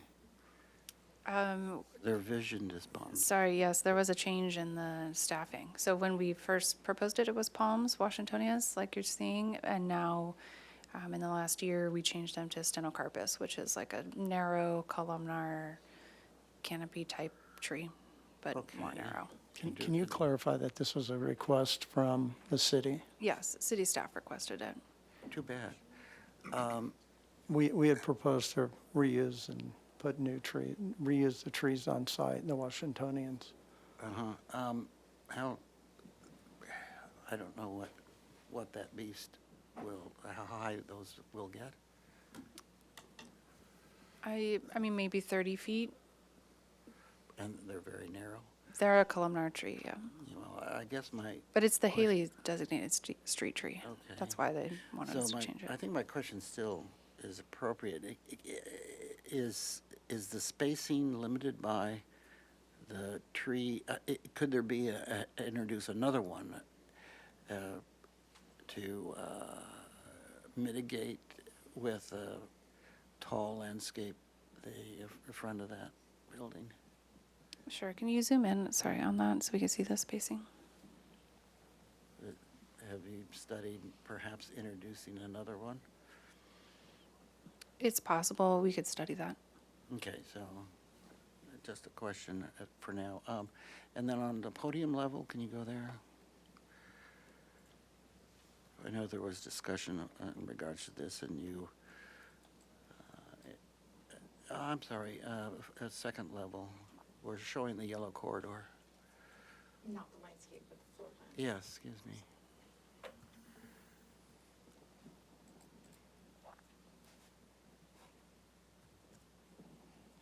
So my question is, you successfully, through one interim phase, you shortened the corridor so it didn't have to reach all the way to the stairway. So you exit that corridor out into the open courtyard along that property line before you dump back into the stairway. Why, if part of your exit way is exposed to the air, why can't you shorten that corridor even further down?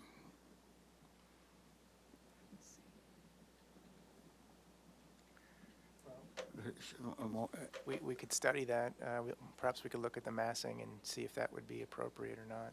Well, I think the issue, was that extra height of white wall above the podium level. I see. Can we go to the perspective view perhaps, or? Yeah, that one. It just seems to me if you're allowed exit-wise to come out to the open air along that perimeter, Yeah. why have it enclosed for part of the way when you could have it all the way? Sure, yeah, we could study that. Okay, thanks. Those are my questions. Okay, Mr. Black, any questions? Well, I think of it, what's the proposed street tree on Laguna? Or are those existing? They're It's not a carrot wood. No, not existing. There's an existing, that spiky one. We could look at the plans, but it's not in good shape, the one that's there. Just one? There's just one, and it's not the designated street tree, and it's kind of like leaning and dangerous. So you're proposing carrotwood? Yes. So is that the designated tree? Yes, that's the designated Okay. tree. Or it's what they're planning to make the designated tree. Okay. So I'm clear, the elevations that you're showing us today, have these been revised from 2017, or is it the same? No, these are the same Okay. elevations. As I remember, there was a comment back then about, I think it was the west-facing elevation, and I don't know if it was Mr. Witosh who had a comment about the relative amount of Corten steel and whether that would be sort of diminished, if you will. And I was wondering whether or not that was addressed or whether that was taken to heart, We whether had- that's changed at all. That's Yeah. when we added the green screen on that side. That's the first meeting, I believe that was added right there. See those green walls? I think I'm looking at, Melissa, can you show that to him? you know, the bottom elevation. There. And The above. bottom elevation to the left, yeah, that portion, I think there was some concern about that being, is in fact, was that being proposed as Corten? I don't know if it is now, but, It's proposes painted corrugated steel. okay. Our original first pass was corrugated Core 10, and that wasn't highly received. And so we were recycling corrugated metal into the building. So has that been changed since that presentation? That was the Or second presentation, yes. on It was the changed between the first fifth? and the second. Okay, okay. Those are my only questions. Thanks. As well, the green walls were added as well. I see. Mr. Whalen? Yes, thank you, Chair Moore. I have two questions, an easy one and one that's not so easy. The first one is, what is the typical unit width that's displayed in the second and third floor units?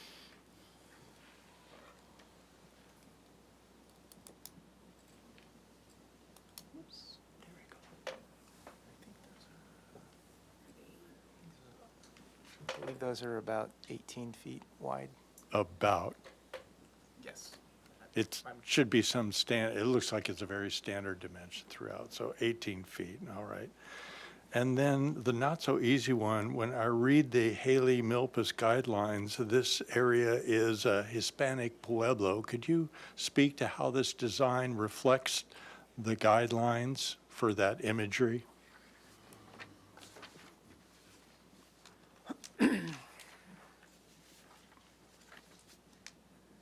I'm just going to read off the minutes if that's okay, since it was in the record.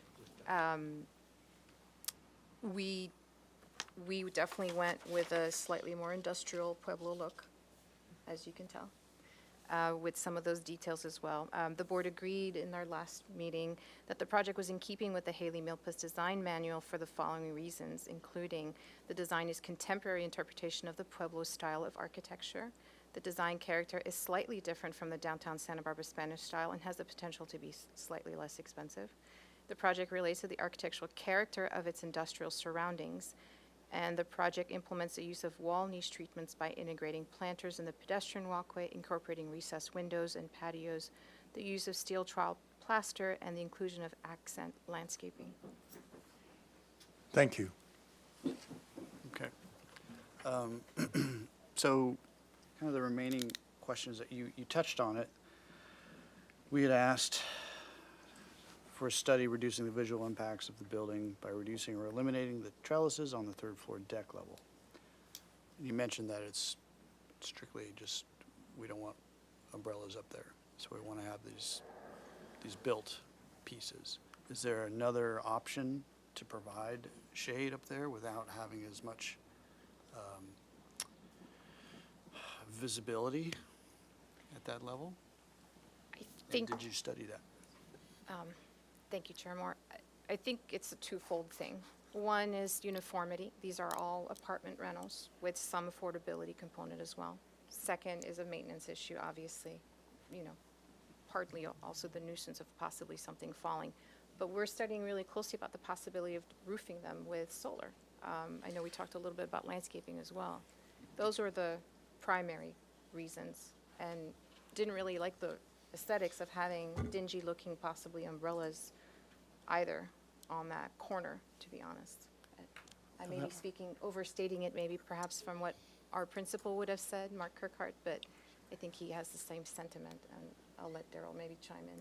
Yeah, we feel pretty strongly about it with regard to our tenancies, that we maintain consistency and low maintenance. The specific request was with regard to the three trellises facing Laguna, which, Can we go to that perspective view? yeah. And we have specified, I believe, a flame vine on those trellises, so they were always intended to be landscaped, although the renderings don't do that a very good, a real good job with that. And then now with the ordinance of solar and whatnot, we've been working with a company called Ivy down in San Diego that apportions the benefit of solar to the tenancies, not just the solar that we had originally proposed, which was going to go to the house meter. So we're now thinking that each one of those trellises is going to be clad with solar And that would help benefit the tenants themselves and bring down some of these costs of these split systems that are mandated with the loss of gas. So I fundamentally, I just don't agree with it. I mean, I never have agreed with Mr. Gradine's first comment about putting umbrellas in those locations. We've had umbrellas at the mill. It's probably our number one replacement item next to heaters. So we like the consistency of it, and so we want to landscape it out and also use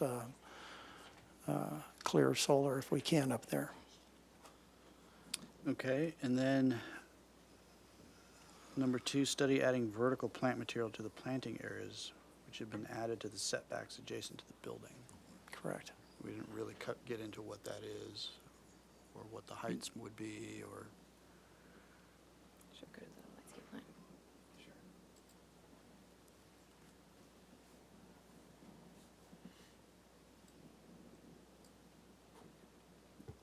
You know, honestly, I'm Chair Moore, board members, I'm trying to remember if that was before or after we added the vertical elements, but because of the awnings, there isn't a lot of opportunity to jam a tree in there, you know, for lack of a better word. So we do have the vertical wall plantings, and the idea is that the vines growing up those walls could then transfer onto the screen elements, those shading elements. So between the right, yeah, we also have stormwater planters. We have 3.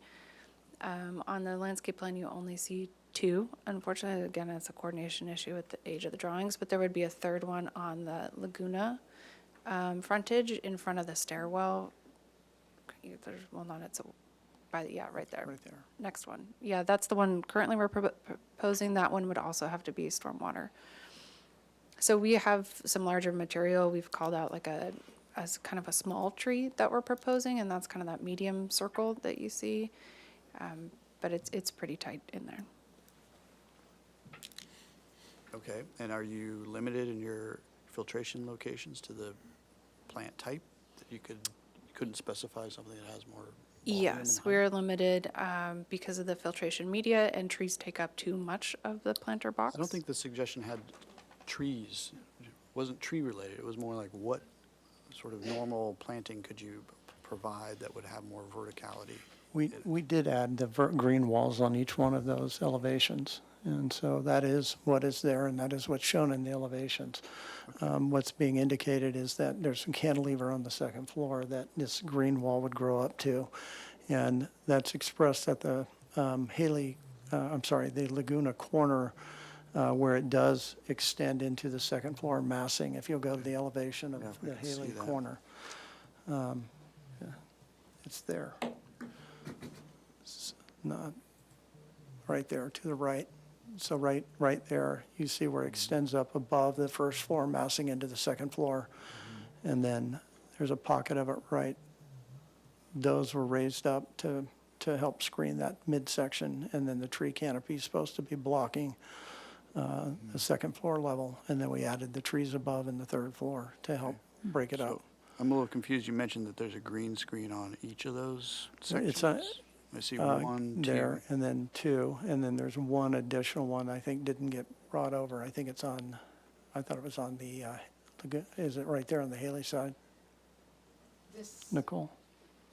Sorry, I'm gonna look at the landscape plans.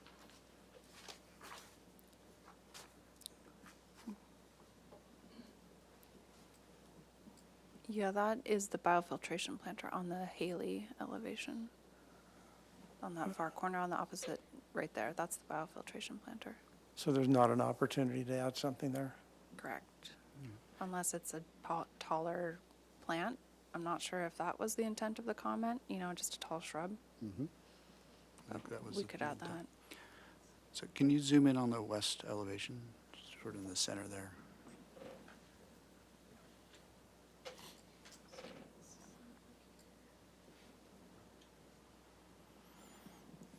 So you have like a raised planter just above the WD1 note there, yeah. Is that a concrete planter? Biofiltration planter for our stormwater. I understand that, but is it a concrete? Yes, it's board form planter? concrete. Okay. And then, so, just to be clear, there's no green screen proposed behind that? The only green screen on this elevation is there at the corner. Okay. Okay. Right, which I think was kind of getting more towards the point of that comment was what else can you do that would have some more volume to take up some of that wall space? So, okay, any follow-up questions? Yes, Chair Moore. Again, for Ms. Arciniega. How are the outdoor spaces square footages incorporated into the totals if they are, or do the square footage totals just reflect indoor space?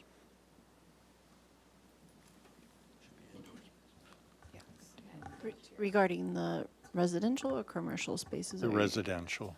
Right, so there's outdoor requirement for each residential unit, which they're meeting both private and common.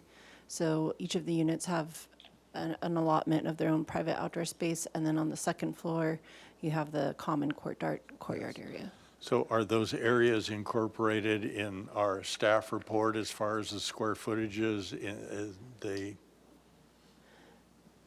No. No, they aren't. So they're described in more detail in the Planning Commission staff report. So some of those spaces, outdoor spaces meeting the requirement are private and some are shared public. Correct. All right. Thank you. Well, not shared public, sorry, shared Shared private. Shared quasi-private, right. So one of the requirements is that the non-residential, so the commercial spaces cannot access the interior courtyard that the residents have shared. So including the vacation rental units, they're not able to access that courtyard. It's supposed to be a common, like a gathering space for residents. I have a question for staff.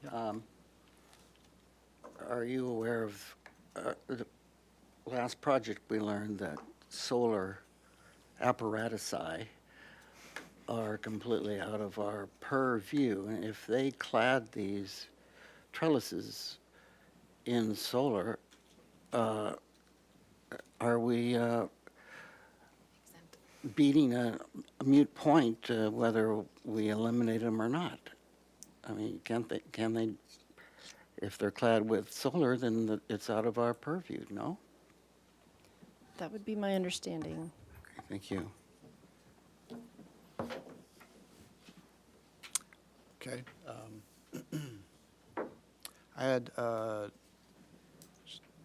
follow-up question. Are there any initial details for the doors and windows? Any thoughts on what the material is going to be for those? Are they recessed? How much are they going to be recessed? All of that. Well, yeah, in general, we tried to provide as much relief as possible to make the walls appear as thick as possible. You can see that in the plans. They're proposed to be a steel sash type look, although we're proposing aluminum, Kynar painted aluminum for all the doors, windows, storefront. But we're trying to mimic the industrial steel sash look. Okay. Can you zoom in on one of the units so we can take a look at the windows? Yeah. So you can see how the wall returns there and the glazing is set back about a foot. Is that, and then the other windows, are they equally recessed? You mean on the courtyard side or? Any of the windows? Oh, yeah, that's a typical condition on where that occurs. So on the north side, it's similarly recessed. It's a little bit different on the courtyard side. It's not as large an opening, so we've scaled back the amount that the windows set back at that location.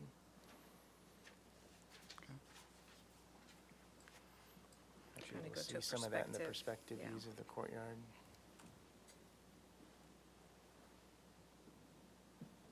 So on the lower left, you can see how the wall's a little bit thicker there on that larger opening.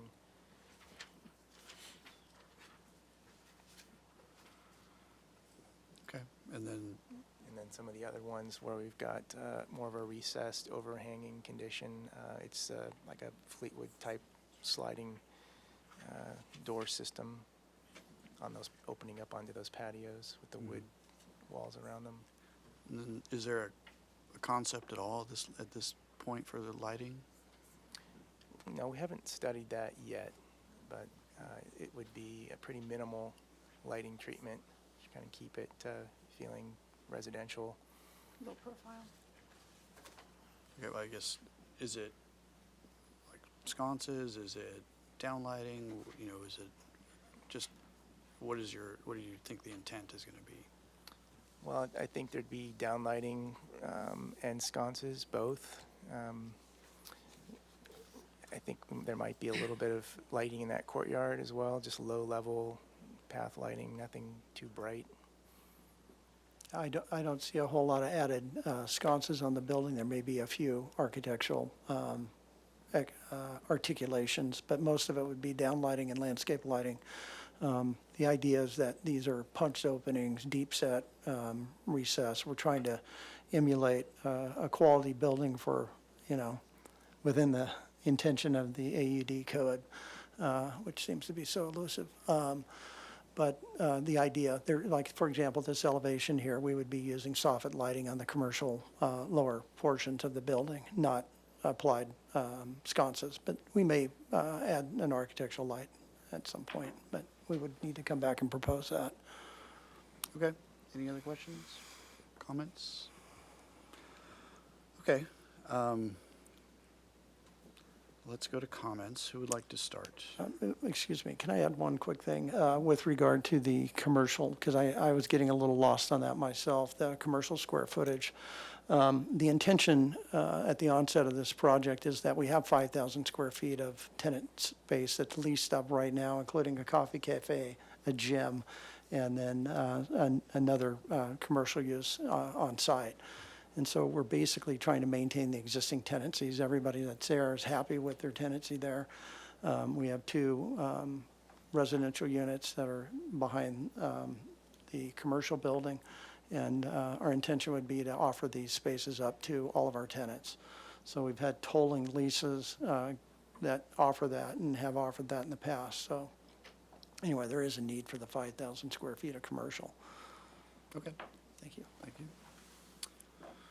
Okay. Who would like to start with comments? Sure, I will. And I'm going to preface this with, it's going to be in conflict with previous board comments because I think they were seriously misguided on their interpretation of the Haley-Milpas guidelines. I really don't see anything Pueblo about this, and there is no reason to justify industrial because it's not in that guidelines. Even so, the industrial portions seem to be pieces. I don't see anything wholly carved or formed as industrial. So as for the size, bulk, and scale seem to me to be out of character with the neighborhood. There are only 1- and 2-story buildings. This to me is a 4-story building. Clearly, it may not be enclosed fully on the 4th floor, but that's clearly the intent, that it's part of the livability. The design imagery is out of character with not only the guidelines, but those blocks of Haley and Laguna. And then a moment on the quality of life. When I look at the floor plan, it would be the 2nd floor, the double-loaded corridor is going to be in complete darkness. There are no windows in it. It just seems like the least sort of inviting entry to a residential unit that you could come up with. So if there was some way to bring some light and natural light or life into that corridor, it would be much improved. The 2nd floor unit, bedroom windows actually look into each other just directly across. If those window locations could be altered, this also happens in that public space where it just seems that the private spaces look directly into the neighbors' units. Let's see. So in regards to my previous comment, I would remove all of that fourth floor. There seems to be considerable discussion about the trellises, but it's really the stairwells protruding that are the biggest sin. So I would lobby heavily that all of that be removed to reduce the bulk and scale. But also, and this came from a previous comment, this is your image 7, sheet A102. Some varying of the unit layout would help with the livability. It seems that they are industrially repetitive. There's your industrial nature. And the building doesn't seem to have any identity of its own. In some regards, it just looks like a massing model. In this elevation, we can see that, or at least I don't see any relationship between the south elevation and the west elevation. They look like completely different buildings, whereas if you look farther down on Haley at Salsipuedes, the Jardín de Rosas is a large residential complex that looks like a wholly wrought complex in itself, whereas this looks like disparate parts that are just shipped together. And then finally, the balconies on the second floor at the northwest corner, where it's adjacent to the existing second-story building, look like they have very inconsequential little balconies that just look into the blank wall of the adjacent. And you might consider swapping the short-term rentals with those so that the permanent residents have a much higher quality of living, if you understand that comment. Thank you. Mr. Black, any comments? Well, I don't know what our opportunities are at this point, given how far down the road this project has gone. There are aspects of what Mr. Whalen has said that I wouldn't disagree with, but I wouldn't take a knife to the entire project. So I'm just going to defer my Okay. comments. Okay. Vice Chair 6?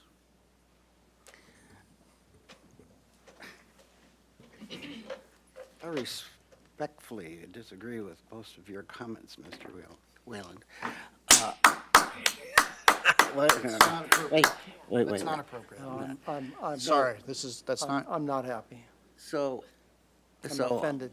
I think the organization and the massing of this building, the way that the ups and downs in the front, you know, the studios push back, the one bedroom or two bedrooms in the front are very successful. The organization, including the Witosh step down, is very successful. The only concern about the massing is that it's one of the first projects that we've seen along Milpas that has Haley, excuse me, thank you, is occupying two full, fairly wide properties, and I would, and I know that your coloring, your white cubes, your gray cube, and the dark between is a delicate value study. But it would seem to me if you took your gray last large one above the parking and made it a warm color rather than, you know, another cool color, it would begin to, you know, break it up a little bit more and have something different for that width. And I think that would be subtle but a successful answer to that massing width that I'm concerned about. Now, for the style, I think that the Milpas Haley does include industrial and mostly, but the way I read it, it's a humble architecture up and down that street. Design Arc does beautiful, very contemporary stuff. And I think that, and like other projects along Haley, I've tried to dial down the contemporary to a more humble, less contemporary. So I have a few, if you'd entertain me a little bit, I think that what you have is very close, but it could be much more sophisticated and therefore more in keeping with that humble, some industrial thing that you're getting at. So one thing that I think the floating cubes are very contemporary. If you brought your materiality down and simply brought it down to the ground as you've done your gray mass above your parking and not tried to disguise those as floating cubes, that would be one thing to do to make it more humble. I think that using your corrugated material, do it vertically, as one would be in the older, more humble expression. The other thing that pulls it off as very contemporary is the horizontal windows. The two, in your gray front windows on your units, yes, there and there. If you would break those one window horizontally into two windows that had the more traditional higher than wide with a vertical siding, I think you'd really start to see a more industrial, more sophisticated look. Also, it was brought, if we turn the corner, this radical cantilever for that corner balcony. If simply, humble means, there's more support to these radical cantilevers. If simply you did gray, black posts and brought, as you, on the opposite side there, you have it's glazed, I understand, but you have a corner post there. So you're more humble, more, less for, and, the broad horizontal window at the stairs on that west elevation, if those were broken into 5 sized windows as your awning windows in the front, more humble, and you get this industrial, more humble language. I think that doing things, it's close, but doing things such as that, I think would bring it into the theme, the idea of the Haley guidelines. So and also the trellis, if the trellis were, there's 2 corner posts and a radical span between them. If the corner posts were brought in, you get more of the traditional little cantilever at the corner posts and 1 post in between. It's back, pulling back a little bit from that streamlined, very crisp modern that I have a problem saying that it's compatible with what I understand is the Haley guidelines. But I think it's a very successful building, and but I just can't quite make compatibility with the guidelines unless something's backed off a little bit. Okay, thank you. Ms. Anderson? I think my only comment is I was looking forward to giving this PDA today, but I felt like through the presentation, the plans aren't the most current plans, and that's kind of seems frustrating. But I like the project. I like the trellises. I think incorporating solar into that is a great idea. I understand how much solar is needed in these projects. And I think there can be continued study on the massing of the corridor that was explained, and you can prove to us that for code you need it, but I think that would actually really help the west elevation and the east elevation. I personally don't mind the horizontal corrugated metal. I feel like it's kind of a link between the three forms, and to me, horizontal makes sense. But that can be a study. I like the vertical green walls. I think that was a good introduction. And I feel like it fits in with its immediate neighbors. So those are my comments. Okay, thank you. You know, having been a part of this process this project has undergone, you know, it had been in front of the board 3 times. You know, each time we were kind of giving comments and leading it down this road. I think that it would be difficult to turn the ship at this point, so to speak, with the design. And I thought, and I've always thought, that the way the elevations, in particular the Haley Street elevation, was done was successful in breaking it up, relating to an industrial feel with the big windows and all that. It is interesting, Vice Chair Six's suggestion about perhaps studying bringing, rather than it being just glazing across the entire ground floor openings, maybe there's a section of wall that comes to grade, so it relates a little bit more to a more inexpensive type of construction, or at least the appearance of a more inexpensive type of construction.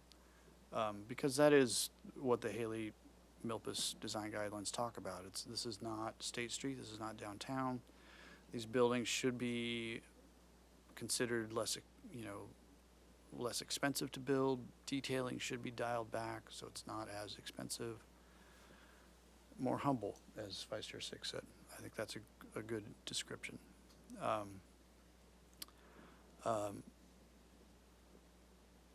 think the comments from the board have been consistent, though, that this is a large project and there is an impact to the neighborhood and the surrounding folks that are there. And so the direction has always been to try and find ways to pull back massing from that upper level. And I think the shade structures contribute to the sense of fourth floor mass, and I think it would be very simple to pull those back slightly. I don't think they need to be so grand and large and stretch from the stair tower all the way to the parapet. I think there could be a happy medium in there somewhere where they're just not as visible from the street. I think there's plenty of other roof locations for photovoltaic cells or panels. So I think the argument that you absolutely need those there, I'm not sure that really holds water, in my opinion. So in order, I mean, we generally, at this point in a project where we're getting to the point where the applicant senses that a project design approval is there, or at least coming, we like to get a little bit more sense of what some of the detailing is. So it doesn't need to be complete detailing, but just general detailing, so we can be assured that while, yes, you show in the renderings that their windows are recessed and everything is recessed, that's not, you know, a drawing that we can point to and say, well, you said it was going to be recessed 4 inches in your detail. So things like that are helpful at this level to just verify the intent. As well as lighting, just general lighting concept is helpful to have. Question for the planning staff. What is, the next step is just ABR. There's no further.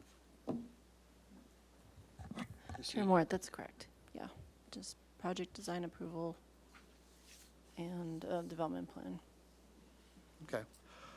Well, I think it'd be good to have a discussion about whether board members feel the project is ready for a project design approval at this point. I've heard varying opinions. I haven't heard, Mr. Black, any comments from you yet. If you would like to weigh in, this would be a good time. I'm sympathetic to Mr. Vice Chair Six's comments and yours as well. And I think with some more details and some massaging, I think I could support the project as I see it could be. And you know, I think it's a nice project, you know, and have thoughts from the beginning, looking at the videos from the previous meetings, but I think with some, at least attention to detail, I think I could support it, the PDA anyway.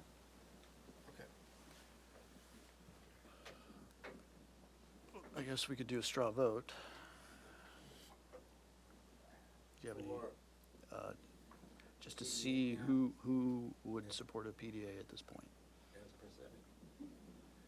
So let's just make that a simple straw vote. How many board members could find the project as presented ready for project design approval today? We just do a roll call. All right, Chair Moore, No. Vice Chair Six, No. Board Member Anderson, No. Board Member Black, Board Member Whalen. No. Okay.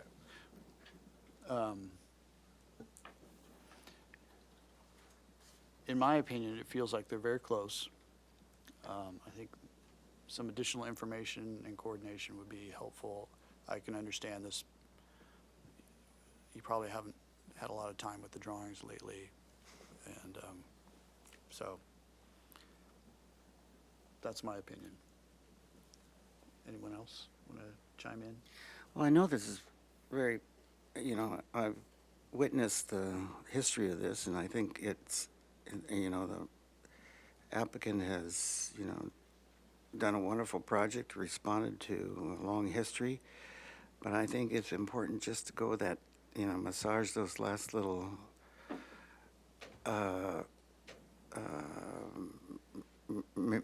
handling of materials, colors, you know, taking a little bit of the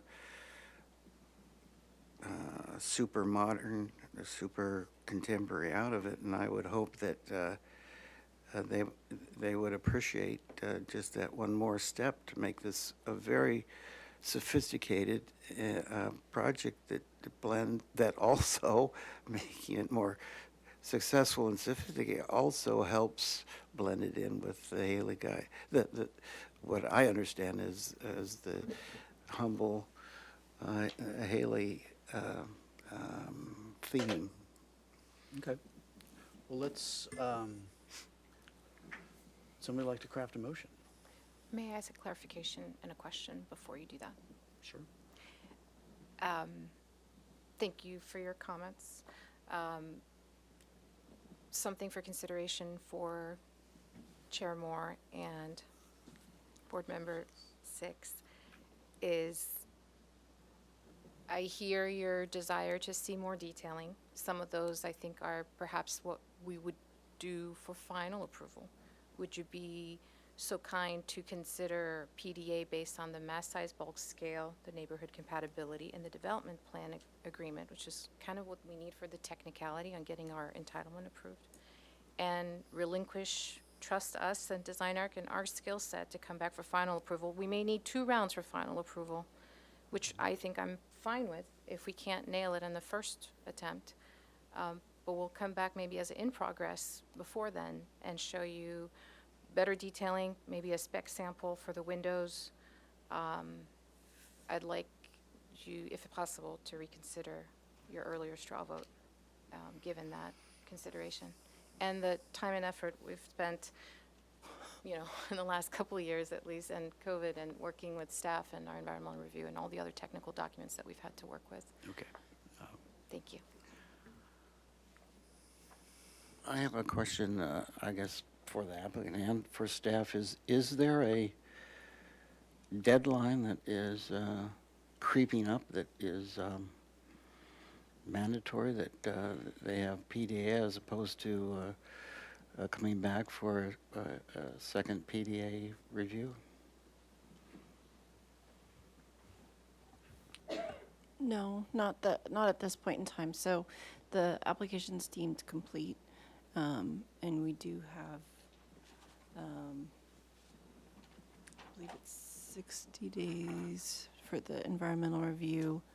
And then this is so now that the application's deemed complete, we are limited in number of hearings, as you recall, because it is a housing project, to the 5. So. Are we at that deadline, or where are we at? No, we would be at 1. This would be the first. This is the first. Right, but the way that the law works is that it's from deemed complete. I think it's more of that it's been a long process of the other elements of the project review, aside from design review, that have been a long time coming. But no deadlines. Well, I heard a lot of comments from board members that, makes me feel that the project isn't quite there for project design approval. So, but I'm open to hearing what other board members have to say. I think we've already unanimously decided that it wasn't ready, so I'm ready to make a motion for an indefinite continuance for, with the following comments that the board continues to appreciate, as past board members have, of the organization, massing, and design of the building, that the future review would involve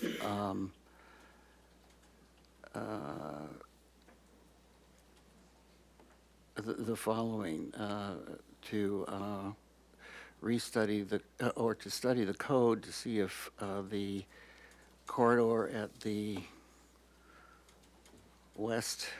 at the east property line could be further eliminated to reduce the mass to the neighbor, to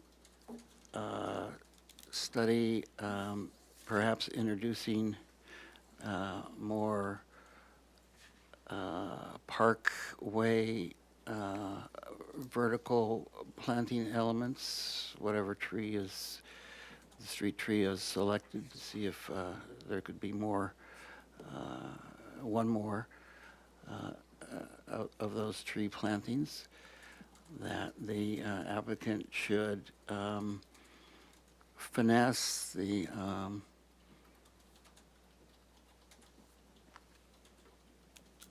fenestration and organization of the materials to be more in line with a less severe contemporary expression and a more humble industrial architecture that's prevalent along the Haley corridor and reflected in some of the more recent approvals.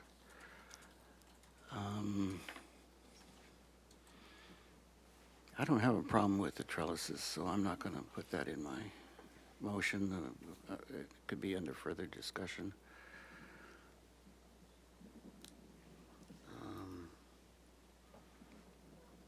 And, well, back to the motion about the less contemporary, that the applicant could refer to the previous discussions in regards to suggestions for a less contemporary expression.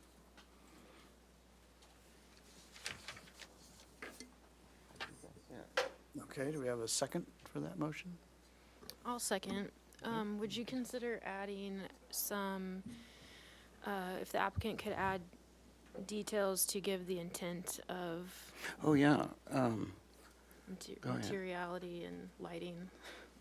Yeah, and yes, and as with all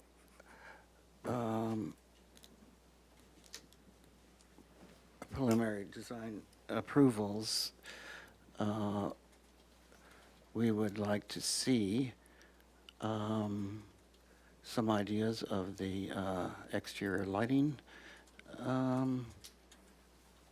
proposed, some very typical window jamb head details. What else do we need? Material board. So detail is appropriate to the board feeling confident of giving PDA. Okay, any other discussion? No? Would you like to read that back? Have it read back? Sure. Could we read that back, please? All right, so let's continue indefinitely with the comments. So point 1 is the board continues to appreciate the organization, massing, and design of the building. Point 2 is the future view would involve the following to study the code to see if the corridor at the east property line can be further eliminated to reduce the mass to the neighbor. Point 3, study reducing more parkway vertical planting elements to see if there can be one more of the tree plantings. Not reducing, study the spacing, study to see if additional vertical planting can be introduced in the parkway along Healy.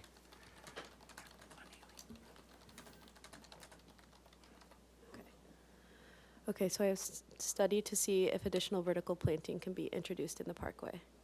And then along Haley. Okay. To clarify, real quick, just a question. That's a question for the Street Tree Advisory Committee, correct? Because it's not something that, Yeah, well, you'll have to, or staff, yeah. Okay. Point number 4, the applicant should finesse the fenestration and organization of the materials to be more in line with the less severe contemporary expression and a more humble industrial architecture that's prevalent along the Haley corridor and reflected in some of the more recent approvals. And point, And as referred to, as discussed in the body of the meeting.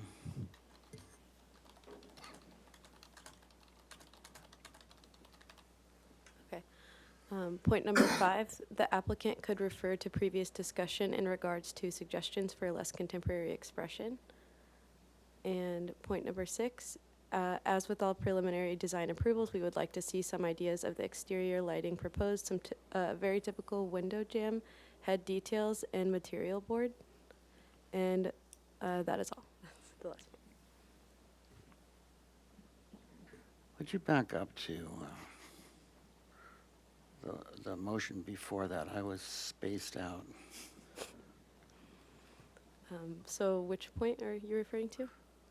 Um, The point about the contemporary Yes. expression? Okay. The applicant could refer to previous discussion in regards to Oh. Okay, yeah, that's good. Okay. Okay, nothing further? Ready to take a vote? Let's take our vote. Chair Moore? Yes. Vice Chair Six? Yes. Board Member Anderson? Yes. Board Member Black? Yes. And Board Member Whalen? No. Motion passes. Okay, thank you.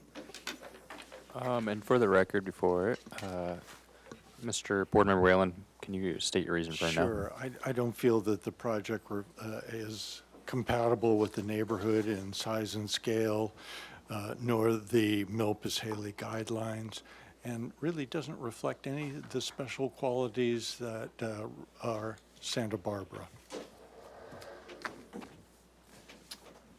Okay, thank you.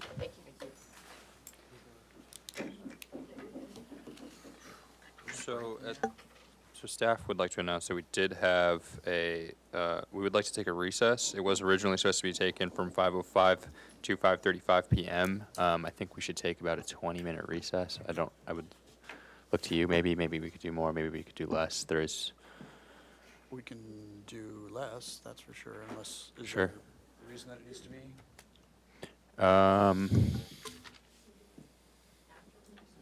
We could do it after the next item. They are here. Okay. That is okay. Let's do it. Let's continue on with the next item.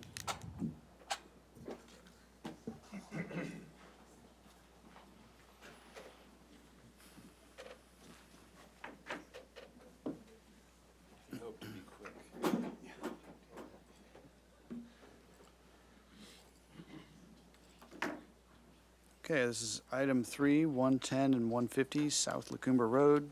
The project consists of a proposal to merge the lots, demolish the existing non-residential building, and construct a 922 square foot automatic self-serve drive-through car wash with a 116 linear foot dedicated approach lane for queuing of cars.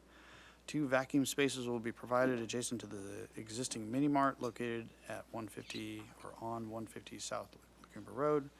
7 parking spaces for the fueling station are proposed. No final appealable decision will be made at this hearing. The project requires compliance with the compatibility findings, urban design guidelines, and outdoor lighting design guidelines. When it was last year, January 23rd. Is there a reason there's no final appealable action? So the case planner is not here today, but it's because the project needs to move forward to go to a staff hearing officer for review of a performance standard permit.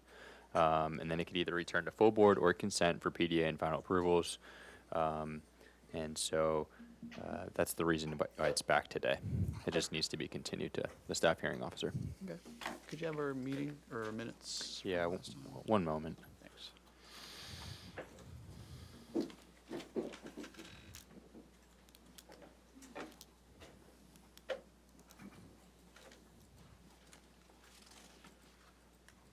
Can we? Thank you.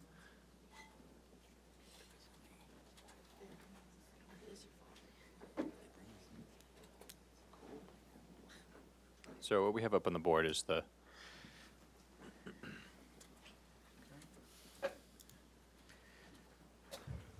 motion from the last hearing on January 23rd.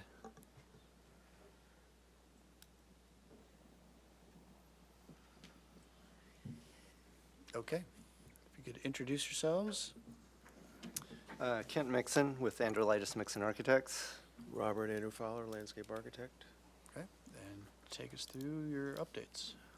Yeah, I'll thank you, Chair Moore and board members. I won't rehash everything, but I'm welcome to go back through whatever you guys want to see, but I'd rather just kind of hit on the points that we talked about last time. Yeah, let's hit the motion and any updates. Yeah, the layout stays the same that we had before, so none of that changes on the site.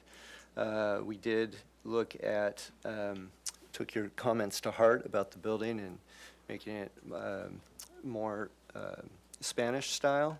So we went back to an original concept that we had before we even came to you last time, and went back to kind of a pitched tile roof, gable roof over the main body of the wash bay, kept the shed roof over the equipment room as it was before. We just felt that getting the interest with the elevations and the materiality and the shadows and so forth, it helps strengthen the elevations and some of the comments that kind of lended to that. One of the big comments, I think, was in relationship to this east elevation that faces La Cumbra Road, which is kind of the main facing.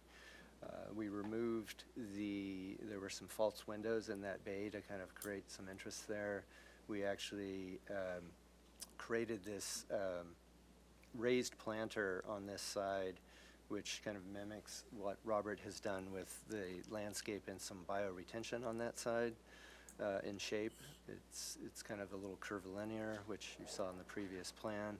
And then have some plaster screen openings behind some planting on that wall as well.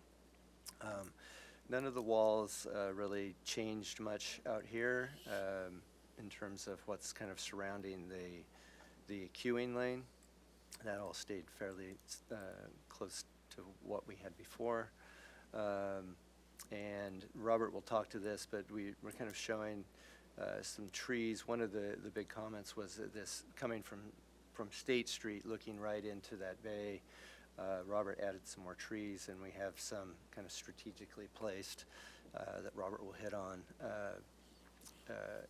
in that one bay. We did look at the lighting as well. I think Board Member Anderson had mentioned some comments about the interior bay lighting. We did look at that and some options, looked at kind of minimum, average, and kind of bright bay, what's kind of acceptable bay area lighting. And basically right in the center of our bay, so it goes like from 35-foot candles to 45 in the average, medium, to 55 on the high end of brightness. And right in the middle of that bay, in the middle of the building, we're at 45, 48. And so as you get close to those openings, I have some printouts of some light foot candles. We're like at 20 at those openings. As you get outside of the building, we're around 10. So there should be minimal spill out of there. And then the lights will be off after closing hours as well. We probably have the lights on the exterior on, just so that's not a dark hole in the after hours. And then we've changed some of the fixtures here. It was always intended, the fixture we had showed last time didn't have kind of the opaque translucent glass or seated glass shown. We've shown some different fixtures that illustrate that this time. And I think that might be, go to, we've updated these images as well to reflect the, so that's the existing, and then the gable in there. And then there's the existing on the left and the new facade on the right. Existing.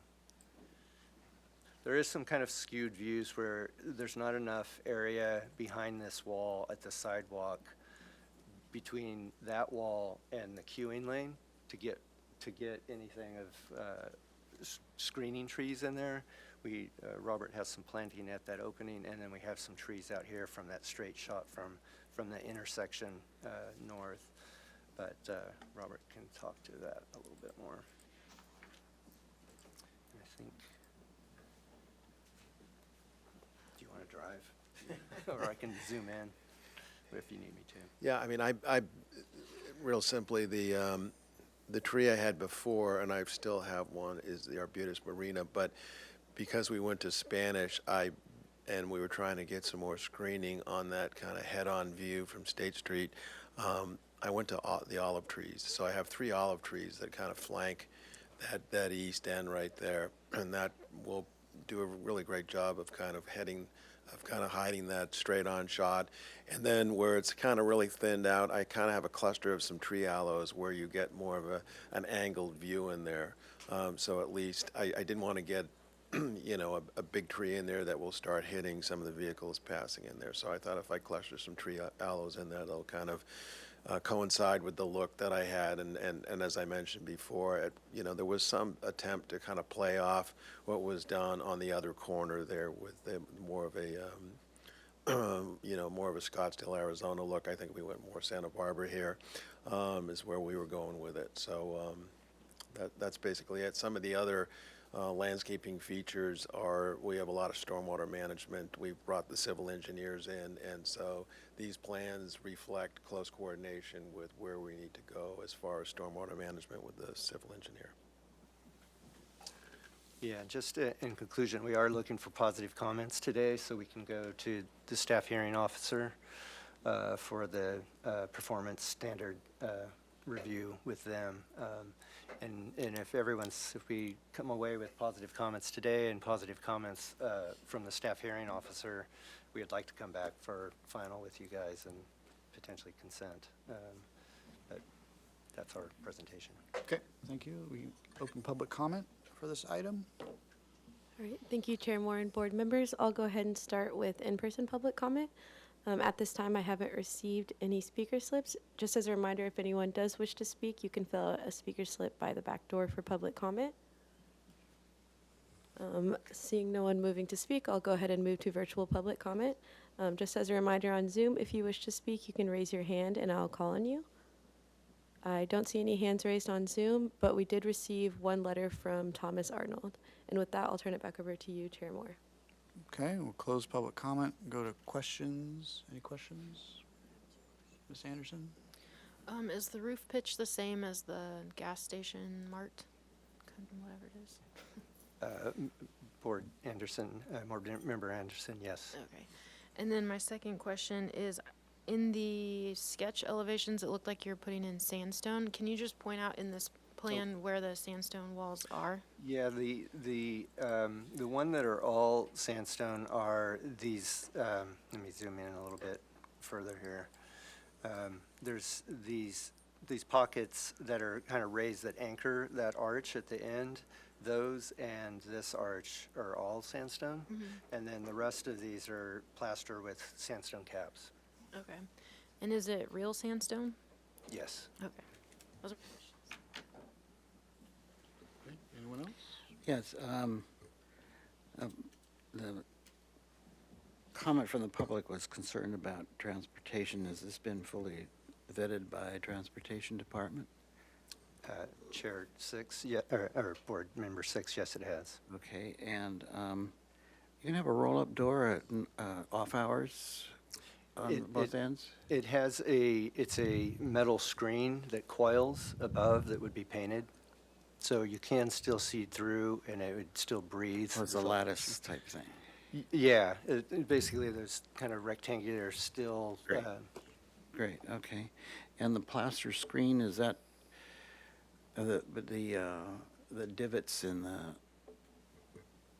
south wall, are those go all the way through, or are they? Yes. Oh, they do, okay, very good, thanks. Okay. Any questions down here? I have a question.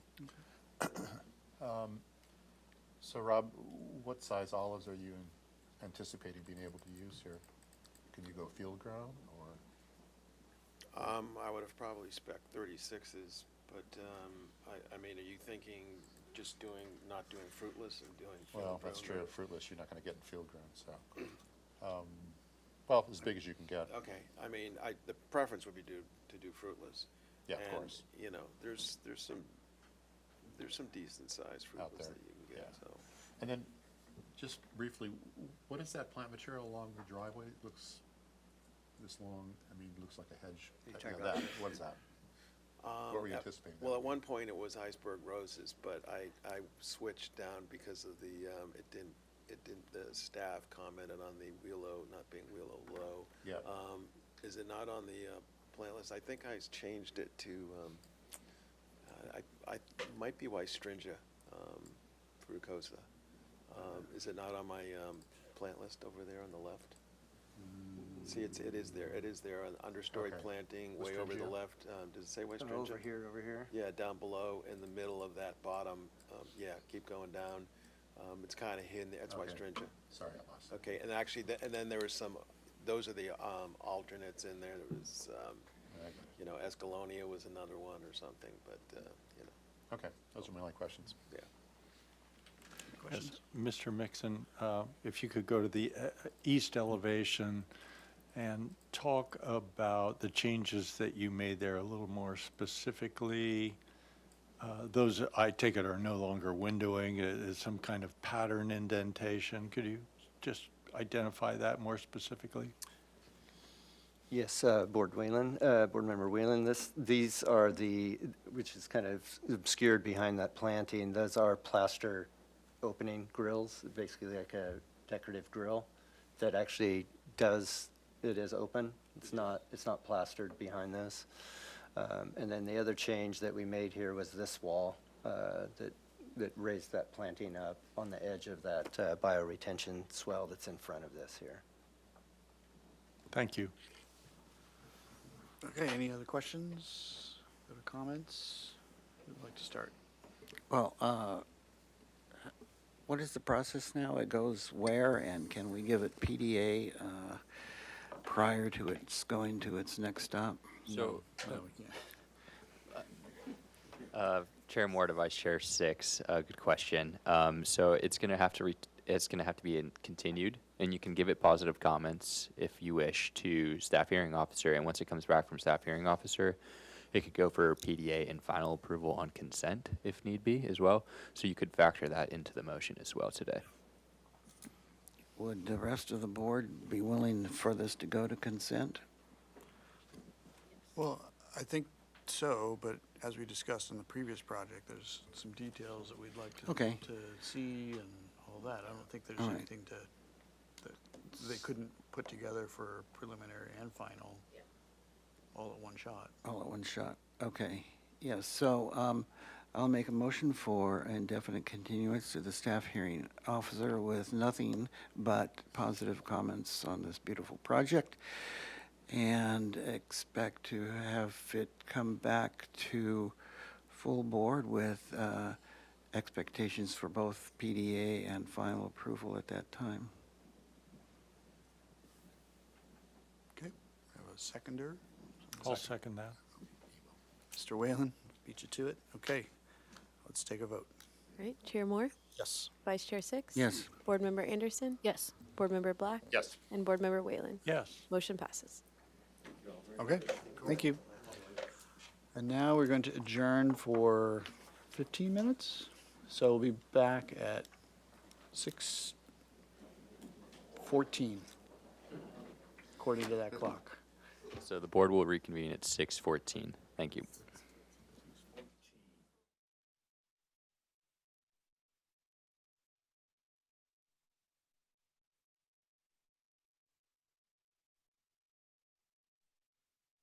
And this is a proposal to demolish the existing single-family home and accessory building to construct a two-story, 8-unit residential apartment building and 8 parking spaces. The project is designed to comply with the city's average unit size density incentive program and California State Density Bonus Program. The units range in size from 596 square feet to 1,020 square feet with an average size of 790 square feet.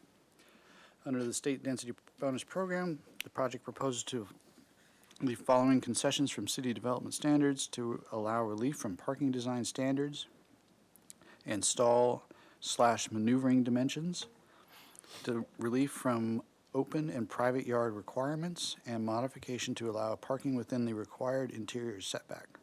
6 units are proposed as replacement units for the approved hotel at 302 Montecito.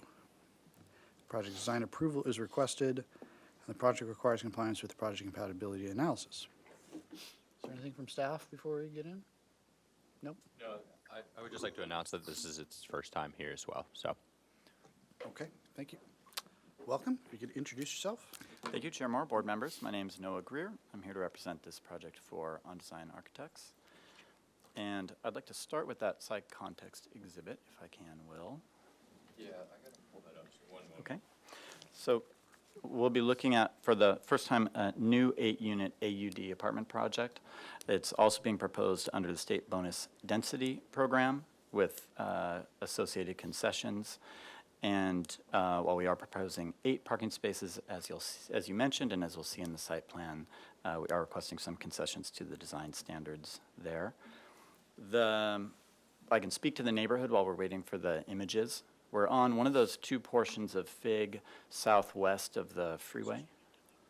If you could zoom into that vicinity map. that'd be Yes, I can, in theory.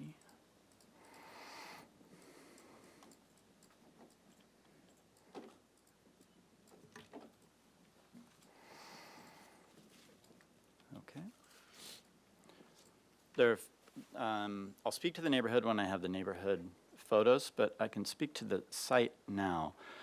The site is adjacent to, give me just a moment.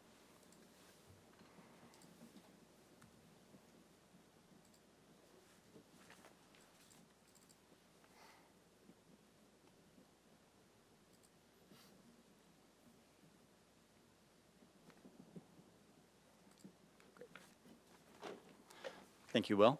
Okay, like I said, we're southwest of the freeway here, on one of the small portions of FIG.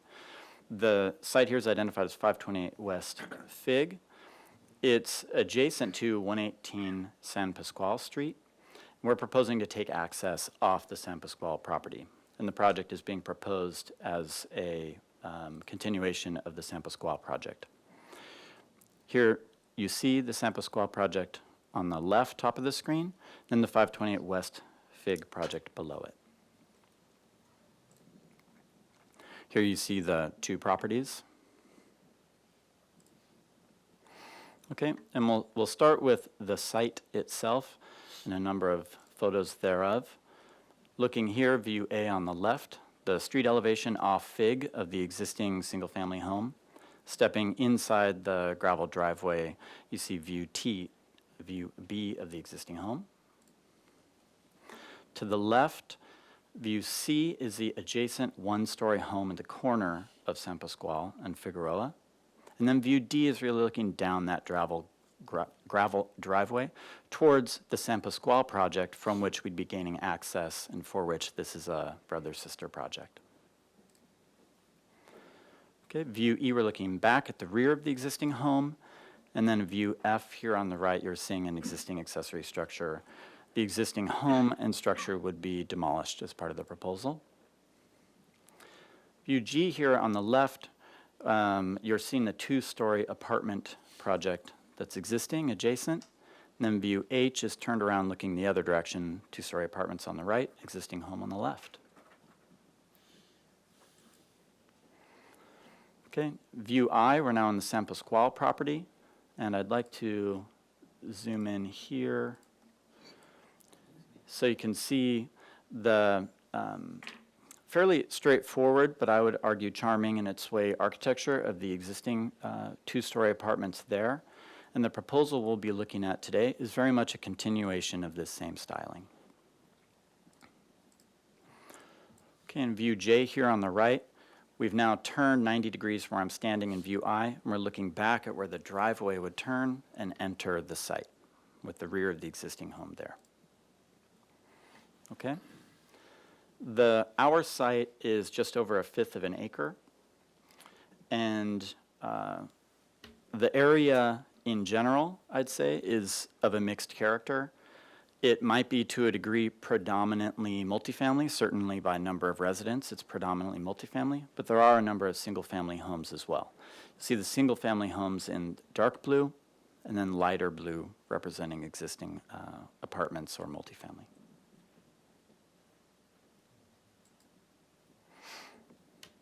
Okay, we'll see and I'm going to fly through a number of neighborhood photos here. We'll see a mixed character from single-family residential on the left and on the right. Single-family on the left, apartment on the right. And if you'd like to, you'll see a key at the bottom left in terms of where we are. We're on San Pasqual here. Still on San Pasqual, continuing down the street, 2 single-family homes.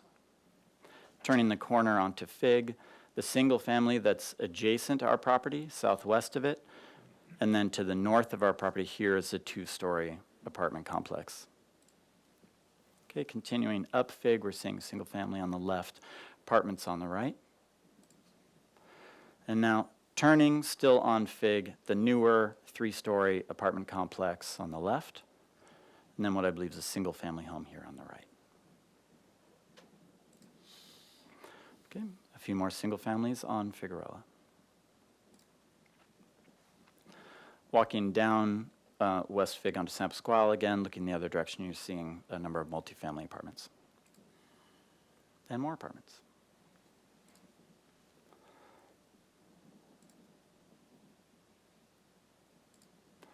Okay, now I'd like to talk a little bit about our project.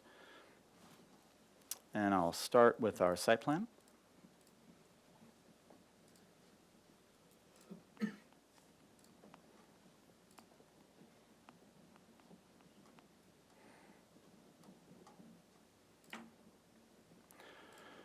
Okay, our existing site here with the single family and the accessory structure we saw in photos. West Fig is on the right, San Pasquale runs left to right at the bottom. These are the existing apartments for which this project will be conjoined, with which it will be conjoined. Okay, and now I'll zoom in on our proposed site plan. So, as I zoomed right past, you can see there's an existing driveway off San Pasquale where we would take access through that property and then turn right into the slightly compressed parking lot that we'll look at in more detail shortly. We're proposing 8 parking spaces, including 1 ADA accessible space for 8 apartment units.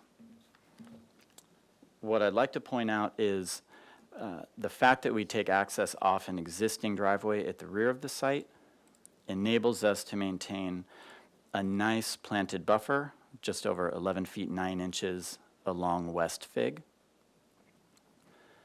And there's my intention in designing this sort of stepped footprint was to, while providing density on the site, also provide for some sort of natural breaks in the massing, which we'll see in the elevations.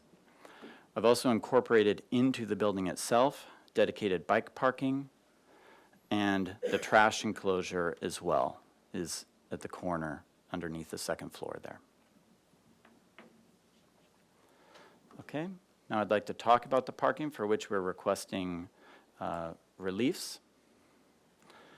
The spaces are all 8'6", apart from the ADA space.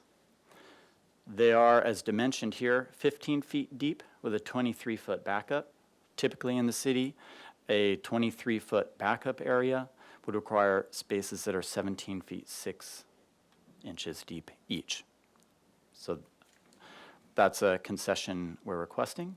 Also requesting concession to the side yard for the parking. You can see here, hopefully, a small dimension of 30 inches. We're proposing to encroach the parking at the rear of the site into that side yard setback. Okay.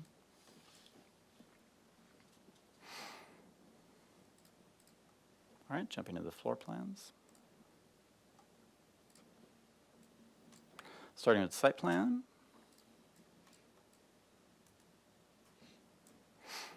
Okay, most of the residents will be accessing the site from the parking, although there's a pedestrian entrance gate off of West Fig. You'll see we have utility closets, excuse me, facing the rear of the site. We also have HVAC condensers on the exterior of the building there that we saw in the site plan. Unit C here has a covered entry you're seeing here.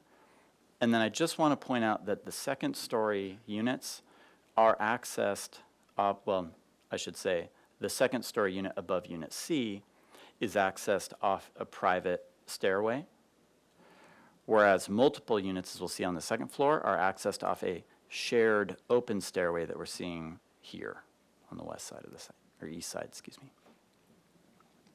Okay, and then as I mentioned, we have the bike enclosure here and the trash enclosure here at the top right. Okay. Moving up to the 2nd floor plan, you're seeing that private stairway that I mentioned opening into Unit G, and then units E, H, and F are accessed off that shared stairway ending where we have keynote 4 here with all the entry doorways. Okay. The other concession we're requesting is to private open yards, for which on the second story units, we have a minimum of 46 square feet, but we do not have code compliant dedicated private outdoor living spaces for the ground floor units. Rather, their private outdoor living spaces would be the same size as the second floor, but include the primary entrance pathway, which is not typically allowed. All right, all the units are 2 bedrooms each, and I'd like to point out on the second floor plan here the location of the 2-story apartment building adjacent and a mapping of the approximate window locations. The intention was to locate our windows in a way that they weren't looking directly into those windows. I'll be honest, seeing right here, I wish that I had slightly relocated this window. That'll be an easy update, no problem. There are a number of windows on the second story for the adjacent project, you can see there. Okay, right before we get to the elevations, I just wanted to talk through the roof plan, where you're seeing the significant steps in massing that we're able to get from our from the stepped site plan. We are going with 5 and 12 roofs, hipped throughout to keep the massing down, but also to be stylistically consistent with the San Pasqual project.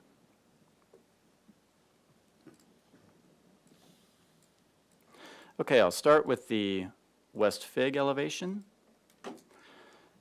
Again, we have 11.6, 11.9 of planted buffer area between the street and the project. And here you're seeing that narrower section of the building with that hipped roof.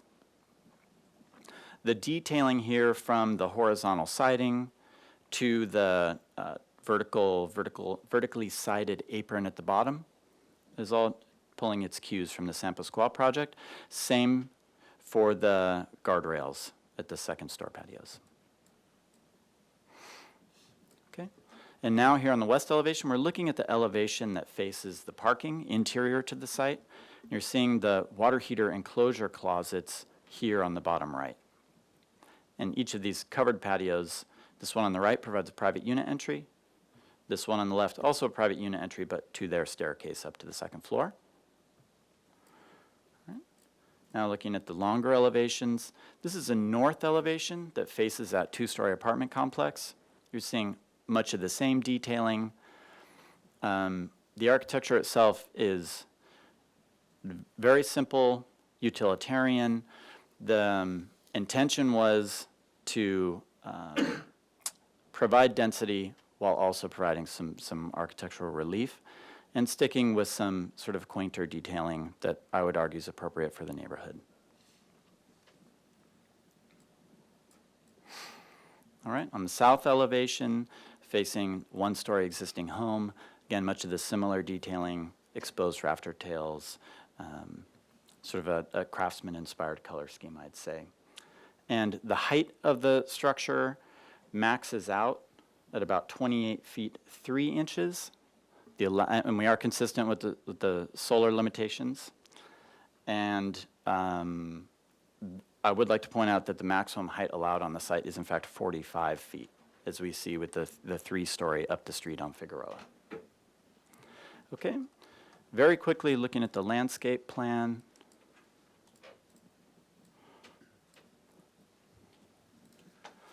You can see while interior to the site, we have admittedly limited landscaping where we can accommodate palms and canopy trees. We have done so.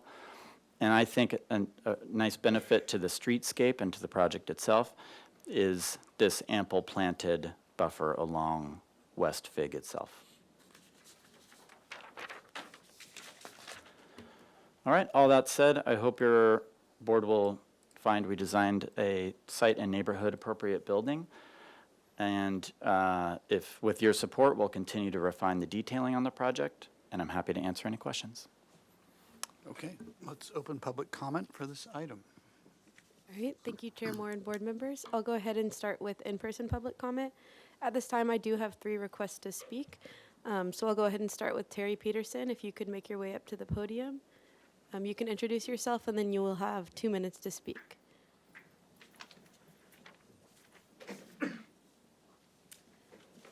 I'm his wife. He had to leave.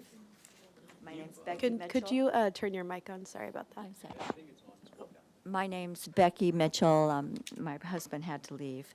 But we have great concerns related to parking. Our neighborhood is a closed-end area. We've had, the site that you're going to be developing has been used, the old house has been used to house many, many, many workers for months now, and we know the residents in the whole area have no place to park.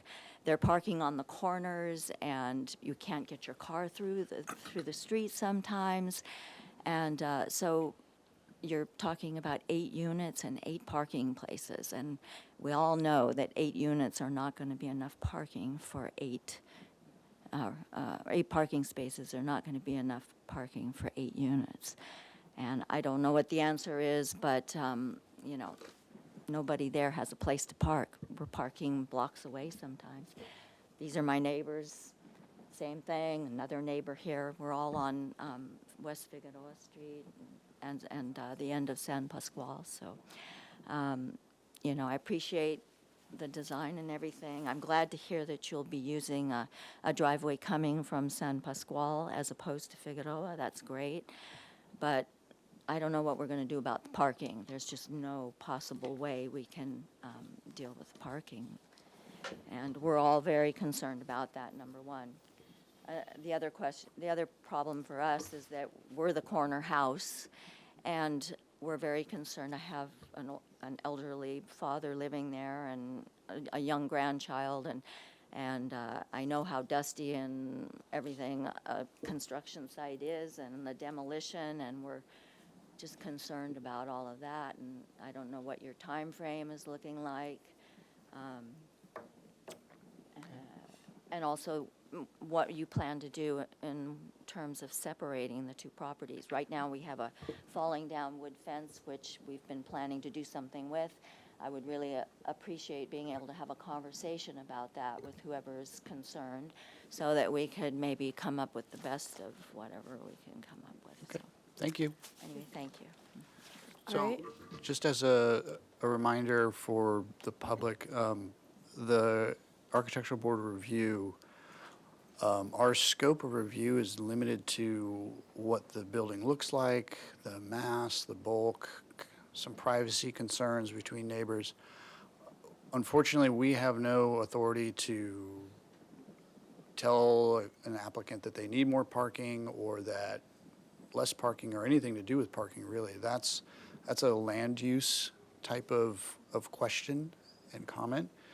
And I would direct you to the planning staff to discuss more about that, and they can tell you where to take your comments regarding those types of concerns. So, but I can understand your concerns. Okay, up next, we have Manny Roldan. If you would like to make your way up to the podium, you'll have 2 minutes to speak. Hi, thanks. I think this is a great development. I think that the area of Santa Barbara needs more housing, and unfortunately, the housing that the area where you're proposing it is overly saturated. And I second the comments of the parking. We have young children that walk to school and to the park. There's no sidewalks, and with the corners being obstructed by people parking in red all the time, this is a severe problem for safety. My other concern, aside from parking, would be on privacy. Our bathrooms, the only 2 bathrooms we have, and one of the bedrooms faces north. Yeah, north. And we currently have a view of your east, the current 116 San Pascual. That's who we see when we're using the bathroom, sitting down on the toilet. So we see them with our eyes. So. Anything else? Yeah, that's it. Thank you. And lastly, we have Maria Correa. If you would like to make your way up to the podium, you'll have 2 minutes to speak.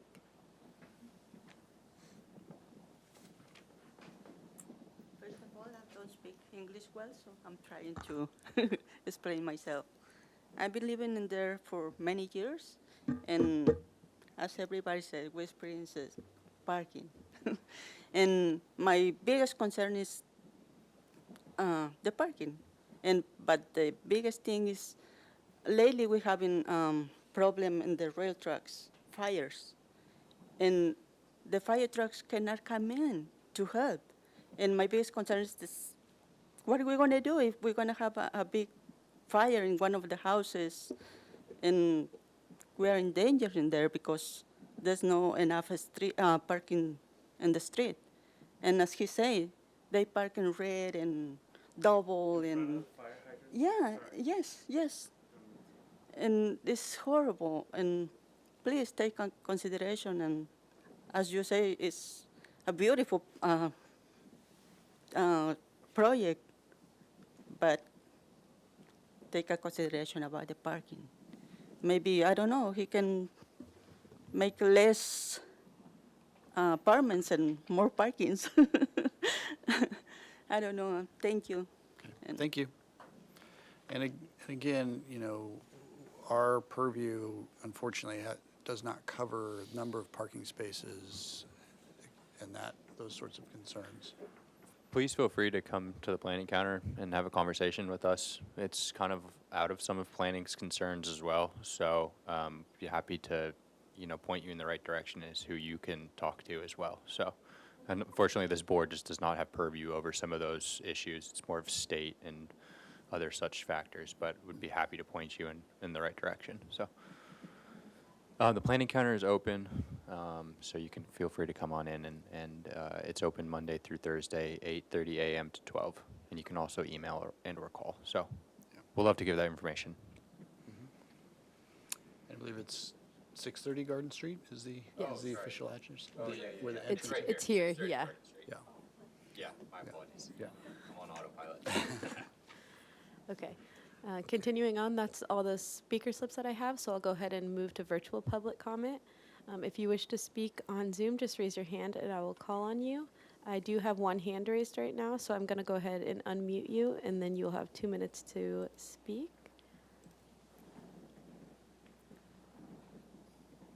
Okay, we're going to go ahead and start with Steve Johnson. Thank you. Can you confirm you can hear me? Yes. Yes. Hello, can you hear me? Yes, we Yes, can we hear can. you. Thank you. I own the apartment, the 3-story apartment at 517 West Figueroa. I also have a concern about parking. The 8 parking spaces that are proposed are quite unworkable. They only have 8.5 foot width. And from direct experience, I guarantee you, you need 11 foot width to make parking work with the narrow bay that's proposed. So there really is going to be a parking issue. It also degrades the existing project on San Pasqual to have those large number of cars using its driveway space. It degrades the landscaping that's currently part of the San Pasqual project. If the applicant sort of suggested this is an extension of the San Pasqual project, if it really was, say, via a joining lot line erasement, then the project would be large enough it'd have to go through the planning commission, and they do have some prerogative on parking issues. My real desire would be, one further point is, it's very likely that 2 ADUs are going to be added in the back parking area at some point, so there will be no parking. And in fact, no parking is actually required. This location is in the AB 2097 zone, so no parking is required. And the optimal solution, which I know the ABR has no impact on making happen, but the optimal solution would be have 2 ADUs proposed now as part of the current project, show no parking, and do something to ensure that the residents actually do not maintain vehicles. That would be the ideal solution. I don't know how we're going to get there, but you're going to wind up with that anyway. The 2 ADUs are going to go in and you're going to have no parking. Okay. Something that could done would be better. Thank you for your time. Thank you very much. Okay, at this time, I don't have any other hands raised on Zoom, so I'll go ahead and move to written correspondence. We did receive one letter from Steve Johnson, and with that, I'll turn it back over to you, Chair Moore. Okay, thank you. We'll close public comment and go to questions. Mr. Whalen, you want to start? Sure, I've got several, maybe too many. First of all, for staff, Mr. Russell, the last sentence in our agenda refers to a hotel at 302 Montecito. Is that a misprint or doesn't have anything to do with this project, does it? So I think, I believe the applicant can also speak to this as well. Their proposed is replacement, so I think it was a planning commission resolution for 302 West Montecito Street that they replace a certain number of units elsewhere. And I'm not super well versed in that, and I would maybe look for assistance. It's probably not immediately germane, but thank you for that answer. So on to Mr. Greer. Let's see, is that adjacent property? It looks fairly new. Do you know what year it was constructed or? Mr. Whalen, first let me clarify, thank you for asking about the replacement units. Yes, some of these units are associated with a hotel that's proposed on West Montecito Street that would demolish a few residential units. So this is proposed as makeup units for that project. Okay.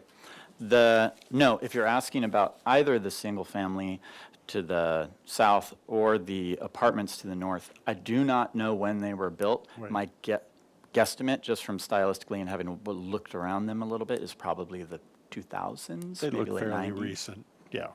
Not terribly important. On this elevation here, the north elevation looks like it has a skylight. Is that over the entry doors to the upstairs 3 apartments?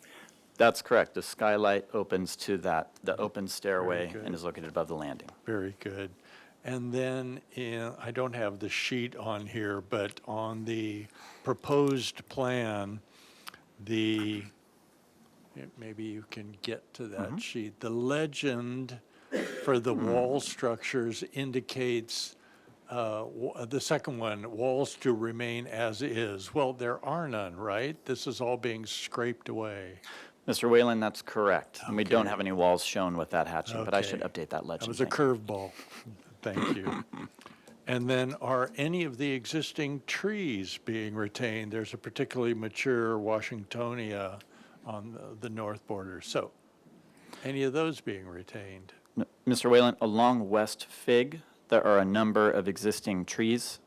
I believe those ones are calling out with the black dash here that are being retained. Those, as I understand it, are fruit trees and or ornamental trees. And those are the only trees we are retaining at Okay, this point. so the big palm is gone. And then to your, up on the, if you could scooch over to your left and talk about, is that a retaining wall that you're asking for the parking encroachment to achieve some landscape area? What's going on there? Mr. Whalen, you're referring to this north sort Yes. of corner of the site? No, we're simply showing a curb, and the encroachment is just the parking pushing into that side yard setback. Oh, it's a setback, but, so the handicap space is excluded from the setback? The handicap space is pushed so that the face of the curb is 3 foot from the property line. So that space functionally extends almost to the property line. There would be very low, limited landscaping only there, or vines on the fence. Well, I'm not quite clear on that, but I'm going to let that go for the time being. And then, well, I had one other question about your site photographs. And again, it's not germane to this, but there's a parcel across the street that looks like it's been in permanent limbo. Maybe the planning department knows about this. I'm sorry, it's not germane to the project. So. I've wondered about it as well. Right, it's got a construction fence, it looks like it's been torn down for several years. Anyways, just too curious not to ask. Those are all my questions, thank you. Okay, thank you. Mr. Black? So, getting back to the parking area, so those little green areas at the head of all the parking spaces, you're Is it your intent to have an overhang there that makes up that 15-foot? Mr. Black, yes, that is the intention. And that's what we've called out, maximum 6 inches in height for that landscaping. I understand, okay. And then you anticipate what, new fencing along the property boundaries then? Along the entire perimeter almost. Okay.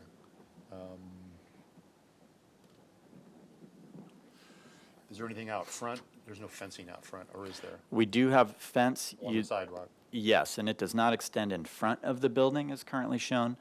It has a gate through it here, meets the building here, I meets see. the building then over with another gate. Good, thanks, those are my questions.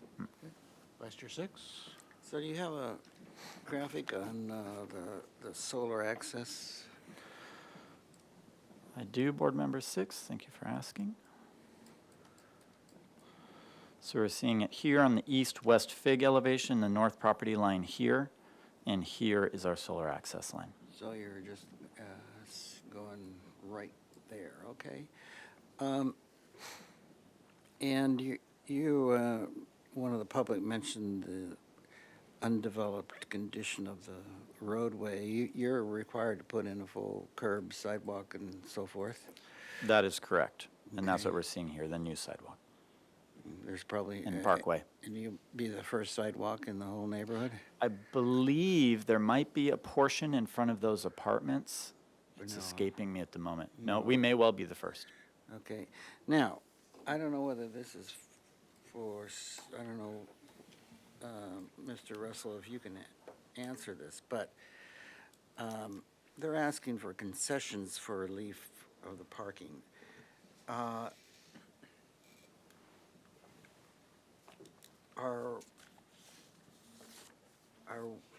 we involved in judging whether those concessions for relief are reasonable? So those are, like, you're allowed those concessions? Those are We're approved by- allowed, yeah. But by transportation and. We can't say those are unreasonable concessions and therefore you need to reduce blah, blah, blah. No. Okay, thank you. Those are my questions.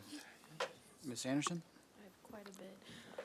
Well, first I want to just acknowledge the public, and I think you have some real concern about safety, so I'd really recommend you talking to staff about that. But then back to the architecture, did you consider reducing the second floor or just a different floor to ceiling height versus the first floor? Thank you for asking. The intention was, the units themselves, every one of them is 2-bedroom unit. The bedrooms are fairly small. The average unit size just under 800 square feet, 790 or so. So the 9-foot plate heights we're seeing as an amenity to those units. And we pushed and pulled the building and played with the roof lines where we could. And once we realized that we could satisfy the solar height, I mean, quite frankly, I was happy to offer 9-foot plates on the second floor. Happy to hear your board's input on the matter. Yeah, I don't think I'm saying it's wrong. I was just looking at proportionally on the elevation. I think it could benefit from maybe studying a different plate height for the second floor than the first floor. Not necessarily. Whatever. Okay. Then, so the existing driveway width from San Pasquale, that's been vetted and accommodates this addition? Thank you for asking. I would say it has been discussed with transportation and will continue to go through the process with them. Well, it is here today for project design approval, so the project was deemed complete. So it is, looked at it. transportation has given. How wide is the existing driveway of San Pasquale? Let's hope I have it dimensioned here.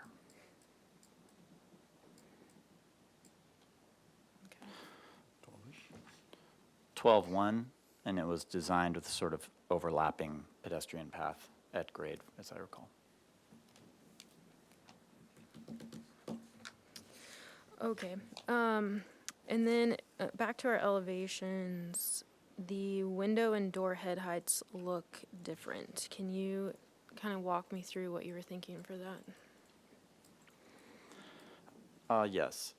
The windows are consistently 5 foot high unless there's a reason for them to be smaller, say they're in a bathroom or they're located above a counter. So the intention there is just to bring as much light into the unit as possible. The sills on most of the windows are at 3 feet, so then we end up with an 8-foot head on all the windows. The doors themselves, simply for economy's sake, are at 6'8", hence the head heights being different. Okay. And then was there any consideration on the Figueroa's side to make that look more like a single entry, like a single family kind of facing the street versus 4 units, I guess? And I would say, to a degree, yes. It was very intentional to try to squeeze down the footprint where it met West Fig and to push back the wider portions of the building. So to a degree, I'd say yes. It doesn't currently, let's say, have its own little covered porch at the front as if it were only a single-family home. But I would say to the extent possible, yes, that was part of the thinking to help it feel like a smaller building. Okay. And then do you have a spec for the pavers yet for your driveway? I simply do not yet. Okay. And you said you have a fence. Okay. And then the San Pasqual project, that's the sister project, when was that completed? That was in, Construction was probably completed in the last 5 or 6 years. okay.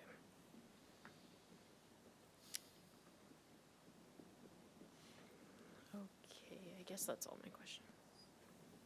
Okay. Can we go to the site plan? We're going to jump around here a little bit.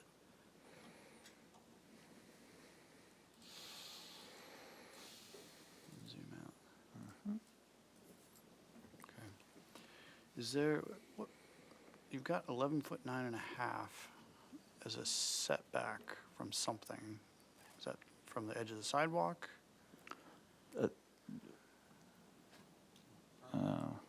Yes. So thank you for asking, Chair Morth, and let me clarify, looking at this closer myself. The 11.9.5 is a distance from the property line to the face of the building, and that is the size of that planted area as it stands now. But in reality, what we believe we're looking at is the 6-inch, the dimension string you're seeing here with 6-inch curb, 4-foot furnishing, 6-foot sidewalk, and then the 18-inch frontage zone. Okay. And then the planning setback, zoning setback is what you're seeing this dash here at 10 feet from the property line. Okay, so you think you're going to end up with a dedication for a wider sidewalk, or? As I understand it, we may end up with a dedication for this frontage zone. And at this point, based on my understanding, this is accurate as far as we know. Okay. All right, so that puts the front of Unit A roughly in line with the adjacent house to the bottom of the sheet, right? And then what about to the top? It's Roughly aligned. the same, okay. Okay. I mean, I had, this is sort of a question / comment. When I looked at the drawings earlier, I had similar concerns that what Ms. Anderson was bringing up sort of lacks a pedestrian feel at the frontage or a neighborhood feel as far as a porch or some sort of other feature that is recognizable as a place for that interaction that might occur. So I'm wondering about this fence that's going up along the front. Is this, it's saying 6-foot fence? Correct. Okay. Intended now 6-foot redwood fence. So that comes across the front of the property and dies into the sides of the building? Correct. Okay. Does that seem very neighborly to you?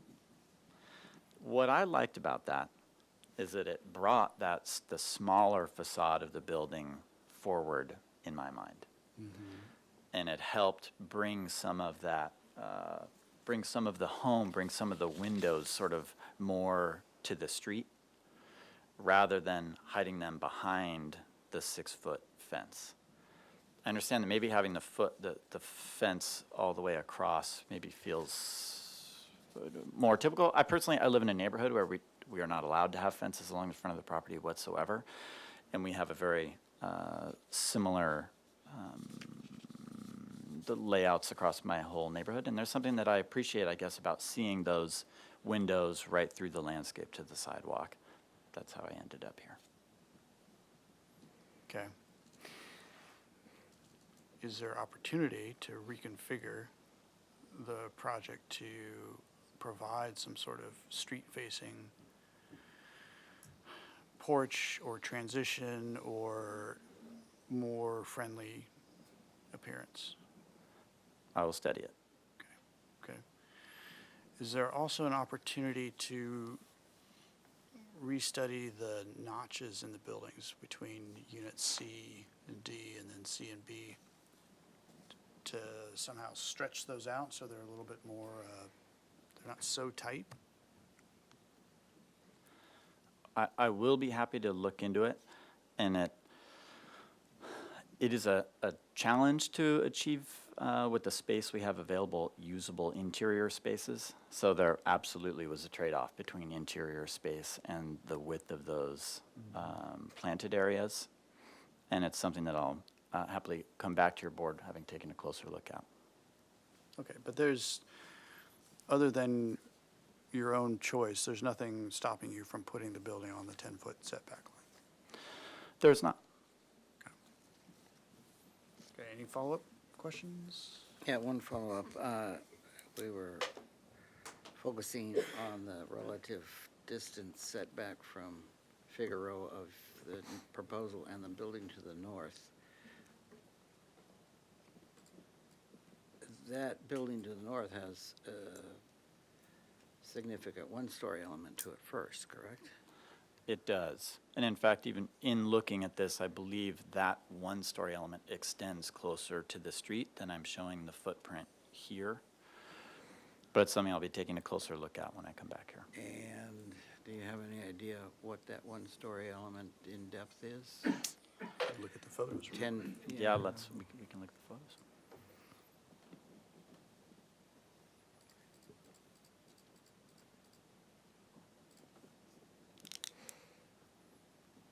Well, that's not it.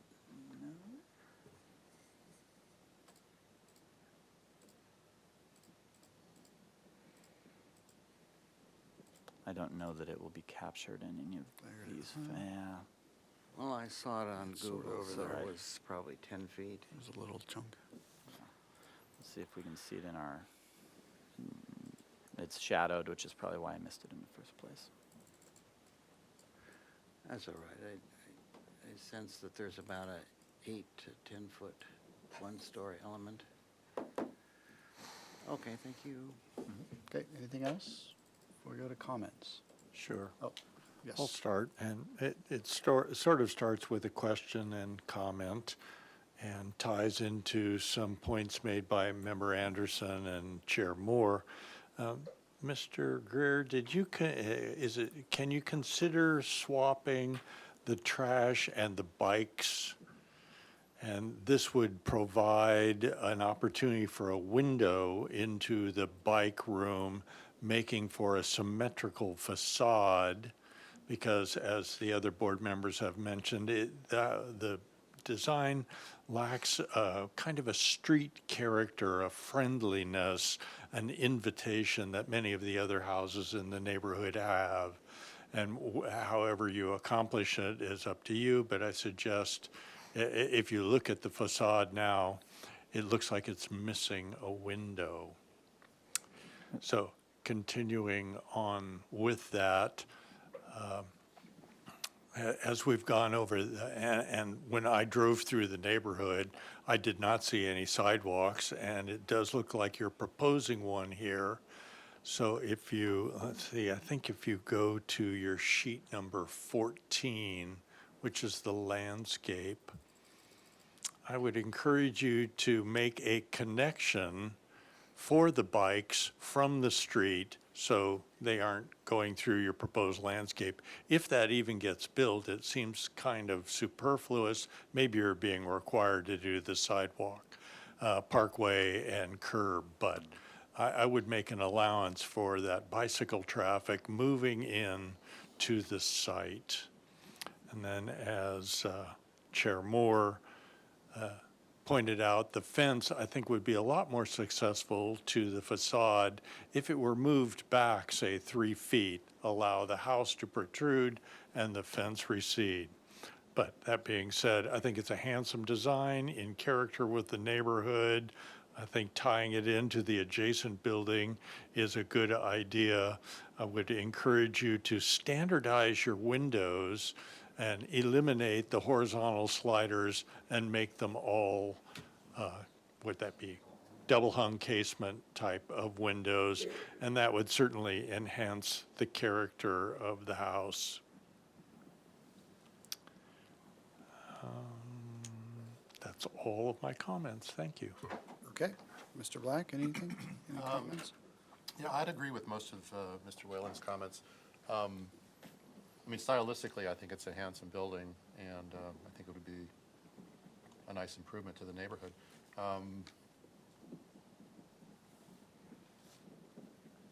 Nothing else to add to that. Okay. Vice Chair Six?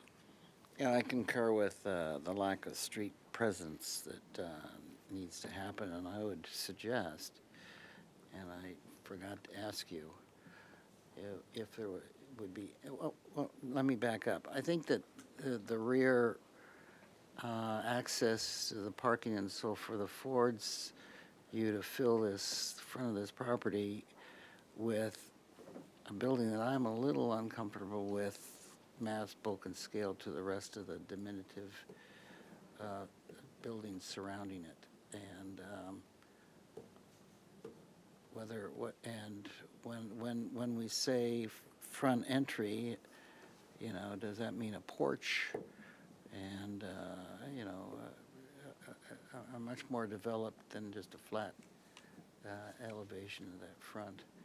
And I was wondering if one could, I wouldn't care if there was a very super aggressive overhang over the parking to move this building back and narrow it and get some of the airspace, at least the first couple parking spaces. I realize you have to modify the stairs and so forth, but I would like to encourage one to study utilizing, at least on the second floor, the opportunity to use some of the airspace there, even if it's just your posts are right at the limit of the last spaces, and then you overhang from there. I don't know, but I see the the width of the frontage of this and the overall width being that you don't have to have a driveway up the middle of it. I'm a little uncomfortable with it. That's my comments. Okay. Ms. Anderson? I would just add to consider keeping the door head heights the same as the window head heights. I would consider adding some landscape on the south elevation between the face of the building and the sidewalk. I would consider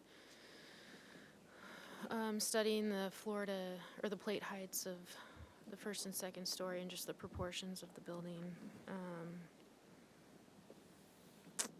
And I agree with pushing the fence back so it's not in plane with the front, and also the front elevation being more neighborhood friendly.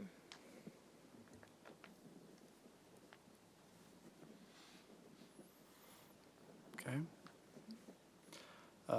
I think my sort of question/comments were, I think you heard those. I think either the front fence needs to be pushed forward towards the sidewalk and lower and be more of a traditional low fence in the front yard, or pulled back so it's not creating kind of that more mass, at least the sense of more mass there. I like Mr. Whalen's suggestion about flopping the trash and the bike to give you an opportunity for more windows. I'm intrigued by Vice Chair Six's suggestion of sliding the second floor back. I mean, if you've got the leeway at this point to mess with the standard clearances for parking spaces, you know, it might be something to investigate further.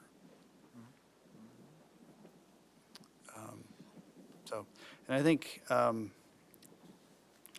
really critical is, I know you're tight on space and you're tight on this private outdoor space, but if there's any way to enhance that with, you know, to give those occupants the sense that this is their space, either through low fence or additional landscaping, just so that they're not feeling like people are just passing right through their front stoop, so to speak.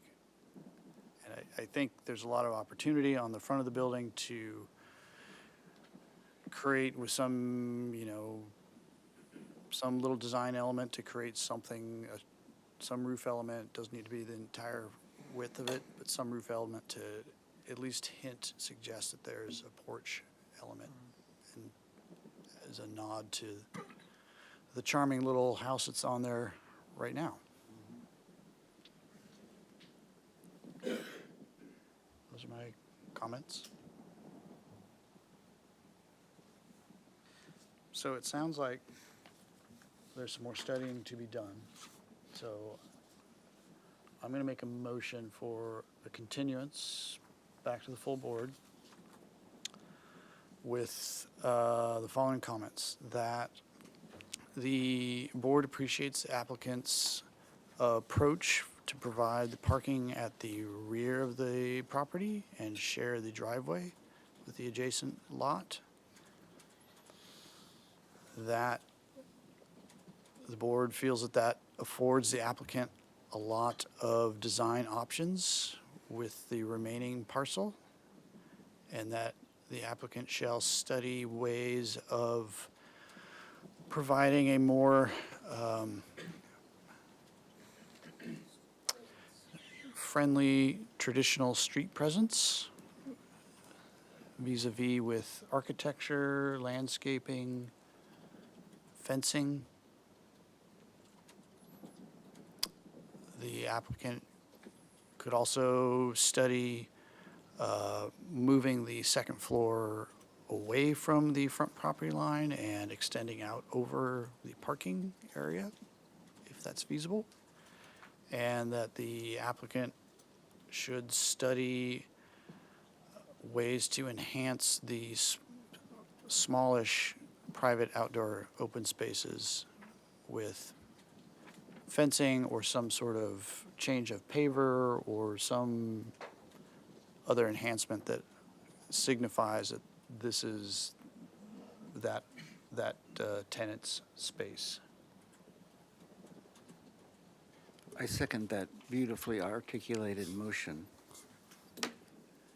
Thank you. Any discussion? Yes, I would like to add that the applicants consult with the neighbors regarding views into their properties, consult directly with them. Yes. As well as any fencing proposed on the property lines. Please practice our good neighbor guidelines. I'll second that addition to the motion. Okay. Chair Moore? We're taking our vote. Okay, yes. Oh, sorry. Did you want me to repeat it back first? No, I think we're good. Okay. Chair Moore? Yes. Vice Chair Six? Yes. Board Member Anderson? Yes. Board Member Black? Yes. And Board Member Whalen? Yes. Motion passes. Thank you all. Thank you.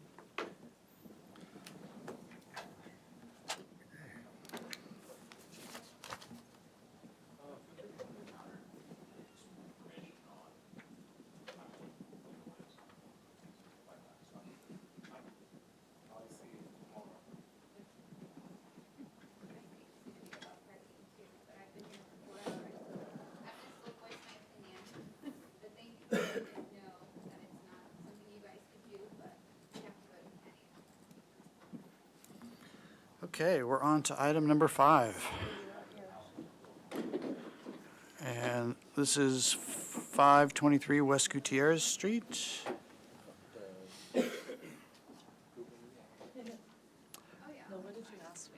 This, yes. Okay, let me introduce the project so we can keep moving, please. So 523 West Gutierrez Street, this is a proposal to demolish the existing single-family residence to construct a 3-story residential apartment building containing 9 units. The project includes private outdoor deck areas for each unit, 9 parking spaces, and bicycle storage. No final appealable decision will be made at this hearing. Anything to add? No, okay. All right. If you could introduce yourselves. Hi. Sorry, we're running late. Yeah, we'll be as quick as we can. Trish Allen with SEPS. Hi, I'm Bobby Walker Design. And may I just make one interruption? I do have one brief announcement, Chair, to the rest of the board. This has not received any, approvals for any such thing, so it's completely conceptual. Okay. Thanks for that, Mr. Russell. Yeah, we are here for a one-time concept review. So as Mr. Russell states, this has not been through any sort of zoning plan check by staff. We're here because we want your early feedback on our proposed 9-unit AUD project. This property is in the medium-high density area. To increase that density, we are including 3 units through the state's density bonus program. And with that, Bobby will take it away. Thank you. Thanks, Trish. The site's located on the west side, close proximity to City College. And the current site is just a single-family home at the front, and then the rear yard's kind of a patchwork of existing flat work, fencing, garages, that sort of rear yard. So the proposed site would eliminate the house that's on site and be completely new construction, developing the whole site. And a lot of the site you can see here is dictated a little bit, since it's only a 50-foot lot, by drive aisle setbacks and interior yard setbacks at the ground floor. In this view, you can see too, we have a community space at the front for a workout room, and then a bike storage, bike workshop room located near the rear of the property. And then where we don't need any backup space, we provided another residential unit with ground floor access.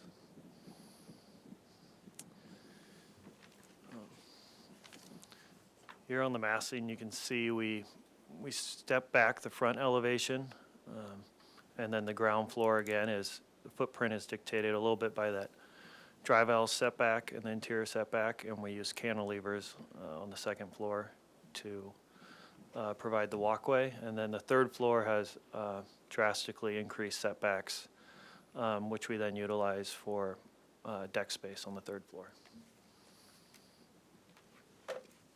I'll also point out here, some of the material intent is kind of beach bungalow style, so a lot of trim work at the corners, hardy siding, hardy shingle is the intent here, and then wood railings and asphalt shingle roof. We'll scroll through these, but the units are all 1, 2, and 3 bedroom units.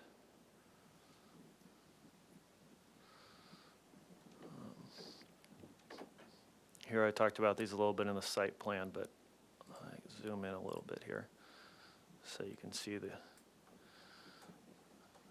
the ground floor is really dictated by that parking drive aisle width, and then the second floor stacks with the ground floor, and then we cantilever out the walkway in order to provide circulation throughout the building.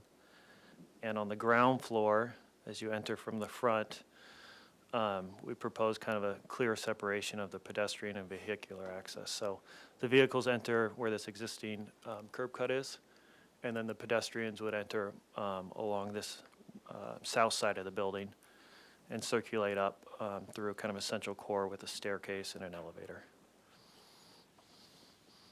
And then we're utilizing that kind of southern side to carve off site decks so that each unit gets their own private deck space that they're really able to maximize and utilize. It's actually, we're trying to make it, our intent is that it's a very livable size space out here for them to use, not just necessarily a Juliet balcony. So I would say on the third floor, we're still trying to work on how to make those decks better, incorporate more outdoor space.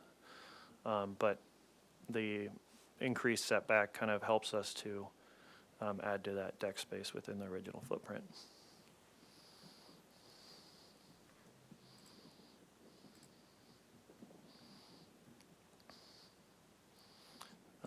The roof plan overall is kept fairly simple, just kind of thinking about solar orientation here for panels on the southern side. And then a couple things to point out here in the building sections.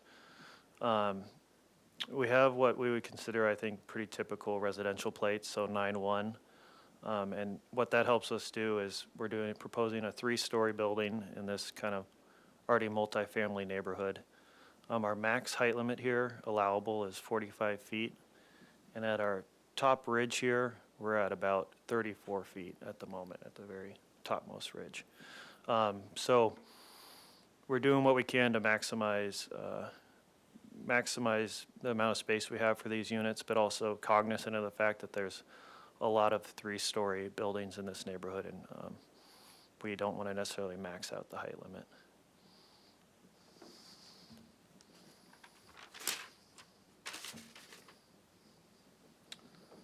Oh, and we've been working with our structural engineer a little bit in this pre-concept review. So there's several pretty large spans on the ground floor. So we're working with him to be able to utilize kind of a steel support system down here with wood frame above. And that's another kind of strategy to help keep that lower plate down. Or I should say the floor system between the carport and the second floor down.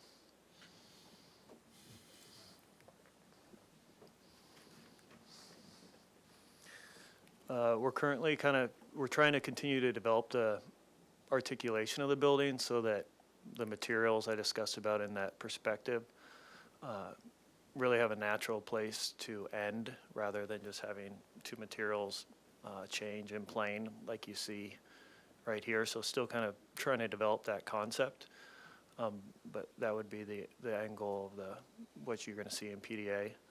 And we've developed this staircase kind of corridor tower as its own little feature, so it's kind of prominent on the site while not being overwhelming. Currently, we're slightly going into this solar setback on this northern side.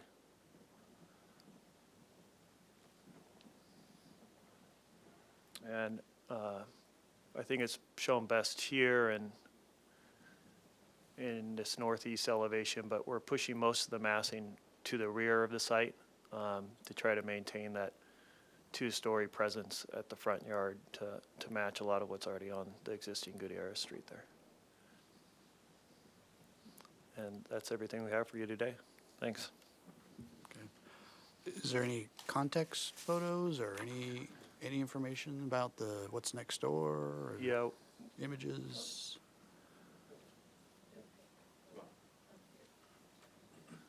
Will was going to pull up the site view here. So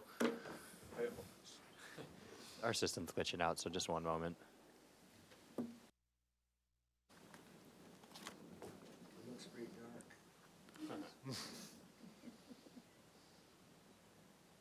Okay. Feel free to walk me through this. I'm happy to fly around and do some street views as well. yeah, we'll just take a second here on the top, but to the northeast there, there's a 2-story multifamily building. And Can you identify the site? oh the, yeah, the sorry, property where that lines? red. So that he's outlining the site there. So there's a residential house in the front, and then you can see there's several. There's like a garage and a shed and some flat work and a gated fenced area in the back. To the northeast of the site, I guess we see view left right now. There's a 3-story apartment building in the back, and the drive aisle there is would be parallel and adjacent to where we are proposing our drive aisle. So we feel pretty good that I guess the light that's coming into that site, there's a lot of room for light to still come over our building into that site past that, both drive aisles. And then further down to the south, you can see 527, 533 have all been developed as 3-story apartment buildings, as well as across the street. I think it says Ivy at Gutierrez right now is another apartment building. And then directly to the right, there's a house right now, but there's no kind of buildings proposed in the back, and that's on the southern side of the site, so it's getting its light like from 527. Yeah, thank you. So here's the existing house. Part of our decision to take out the house rather than keep the house and build behind it was this. We have a really narrow drive aisle in the front and a grade change here. So in kind of due diligence, it was going to be a lot of work to shore up that existing house, which we're kind of the client's currently going through some fixes on right now. And having to shore it up, not get the driveway width we want, and then have to deal with the grade change, which we're going to be able to address all those things by proposing a brand new site. So what is your approach to the grading then? Yeah. Do you mind going back to the? Thank you. So the approach would be that the grading actually comes in at a flatter level, or I should say, street level, thank you. So that maybe the ground floor the carport would basically be maybe only 2/3 kind of exposed above this, kind of what you see here now already at the street. And then there would be shoring on the right side that you're looking at here, or the southern side of the site. So that you would be about 4 feet, theoretically a few feet up on the right side of the site as you kind of enter. And so we would be able to do that kind of grading with a pathway, and then on the right side we'd be very flat in all the parking area.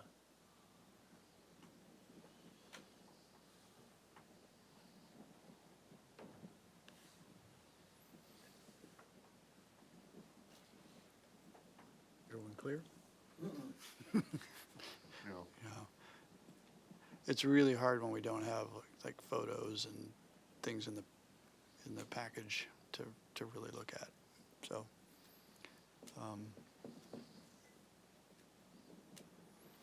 Is it okay to go back to the site plan here? I just want to point out this area where you enter would be street level.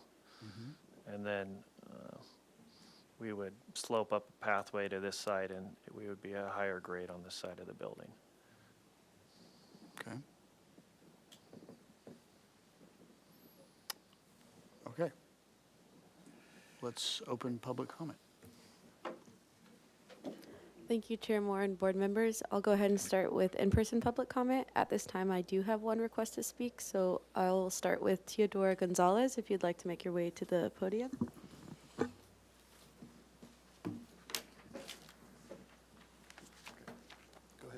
ahead. Yeah, go ahead. Okay. So my name's Teodora Gonzalez. My father owns the property directly across the street, and so he asked me to come speak to you guys. I was given the task to talk, so here I am. I've been waiting. So I understand that you guys can't do anything about parking or any of the planning, but since I'm here and I have a voice, I'm still going to talk anyways. But a couple of corrections. Ivy no longer owns those apartments across the street. They were sold last year, and it's actually a 2-story building. It's not 3-story. And you guys would be the only 3-story building in that neighborhood. There might be a 3-story one on Ladera by Santa Barbara City College. So it would be more of a sore thumb for us because it would be a 3-story in the neighborhood. So for the parking situation, it's pretty bad. Our property has 3 residential, it's a triplex, and each one is 3 bedroom, 2 baths. And each unit has 2 parking spaces, and even that's not enough. And with renting, you can allow up to 2 people to be in each bedroom. So if you have a 3 bedroom, that's 6 people that could allow 6 vehicles additional, as well as everything else that you have on that building. I think it's a great idea that you want to turn that single family house into a unit complex. I just feel like 3 stories is just way too big, and it's going to cause more problems. I don't feel like you have talked to the neighborhood at all. I feel like you should go out there and talk to some of the owners and see what their perspectives are as well, because when they come to talk to us, they kind of put me at the forefront and be like, you go talk to them. I'm like, oh, but I'm not a public speaker. So I'm hoping that you consider talking to the neighborhood and then reconsidering that you're the only 3-story building. I feel like it's maximizing too much. And someone said to be humble, and I think humbly doing that without like creating such a big building. Thank you. Okay, at this time, I haven't received any other speaker slips, so I'll go ahead and move to virtual public comment. We don't have anyone joining via Zoom at this time, but we did receive 1 letter from Teodora Gonzalez, and with that, I'll turn it back over to you, Chair Moore. Okay, let's close public comment and go to questions. Sure. Ms. Anderson, I'm going to start. All right, question 1. In the front of the building on the first floor, you said this was a workout room, is that correct? Yeah, we're currently kind of working through what program would be best for that, but we wanted to make it a community space for all the tenants. So in the floor plan right now, we're showing it as a workout room. And is there anything in the code that would prohibit that from being an additional unit, or would you be willing to look at replacing a 3rd-story unit to the front on the first floor? I don't think there's anything in the code that would prohibit it from being a unit, no. Okay. And then can we go to the isometric of the building?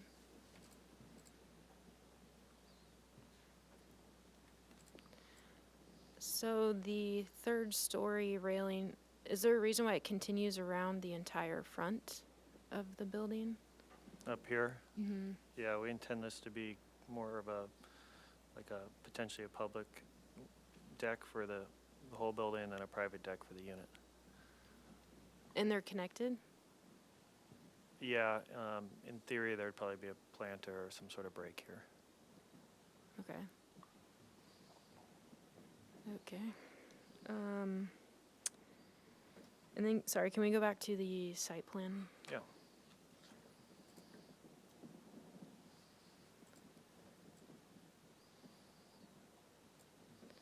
And can you just point out, okay, so the sidewalk on the southwest, that is at the property line up to the setback? Is that what that is? Yeah, so this is a setback right here, and the building is 6 feet off that. At the end The here. property line or the setback? Zoom in here. So that's the property line, So yeah. this is the property line, and then there's 6 feet to the building. Okay. Okay. So the walkway is in that setback. Okay. Was there any consideration? No, never mind. I don't want to ask that. Okay, those are my questions. Thank you. Okay. Vice Chair Six? Yes, first of all, I thought that the solar access restriction was regardless of what the use on the affected property was, whether it was parking or not, and per your diagrams, you're significantly cutting into that solar angle. Can you explain why and what the rationale is? Yeah, this is the area of the site where you see that solar access restriction limitation. We're hoping to look at using a concession to be able to, I think it's a concession. Is that It's either through the state's program for a density bonus, there are certain standards that can either be waived or they're concessions, and we're still looking at studying those, if you will. Okay, But so I would agree with you, most projects need to comply with the solar. So it looks like in that south, it's very confusing because there's two southeasts and two northeasts and so forth. But it seems like not only that back portion, but the front portion is also clipping it, correct? This little bit of the gable right here. Oh, yeah. Yeah. Okay. So The intent is rationale- to make that comply. So Okay. And I really was frustrated because the three-dimensional, the plans, the roof plan, the elevations and sections are simply not in sync. For instance, the roof plan shows a mansard roof around the front of the building, and the sections, well, if you look at the roof plan, there's no balcony whatsoever. Oh, so there's an eyebrow. See, and and if you look at your 3D, you look at your,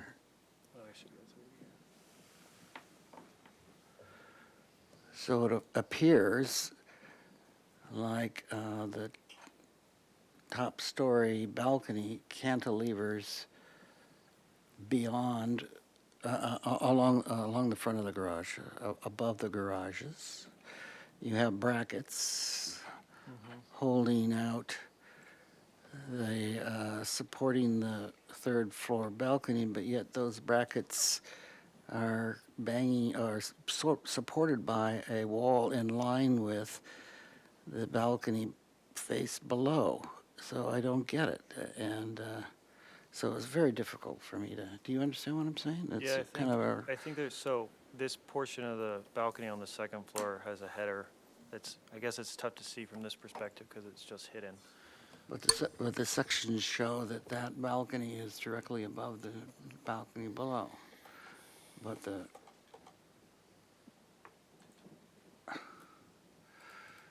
yeah. Yeah, so I'm not showing that piece of structure here, I guess, but there'd be a header here, and that's what those brackets are. You're seeing the brackets against right now.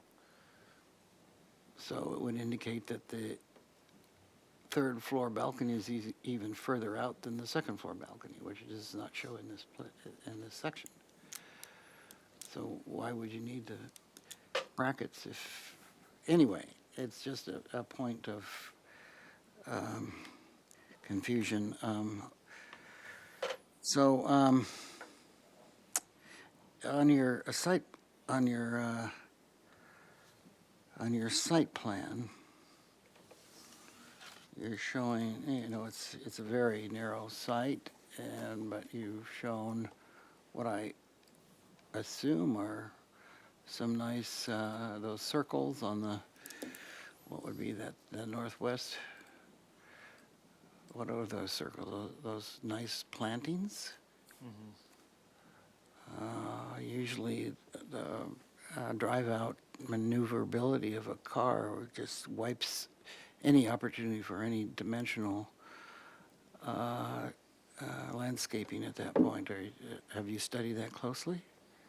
We haven't studied it closely yet, but working with the transportation department recently, we were trying to think of ways to locate them in correspondence to structure on the building so that when we work through that backup area in transportation, there might be opportunities where that's not in the backup area for these spots here. So, for example, you have this kind of area where we don't have a car pulling out right here.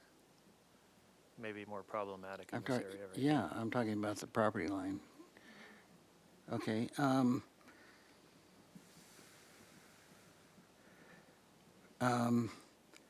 Let's see, what else? These don't. There was one more question, I'm sorry.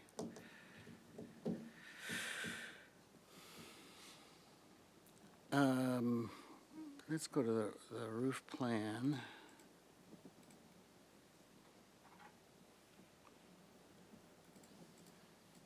So I don't see that. You talked about a little mini gable end over the exit out of the third floor stairway. I don't see that on this floor plan. Yeah, it would be right here below this portion of the gable. So it's below the upper gable. Yeah, so it's,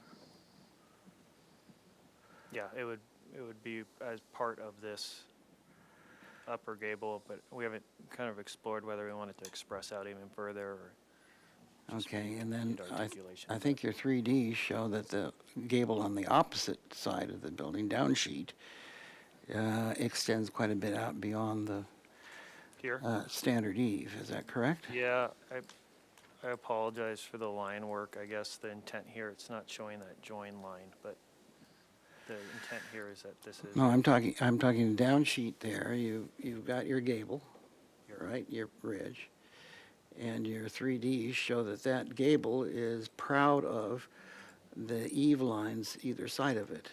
Can you go to the? Yes, yep. I know what you're talking about. Those are inconsistent here.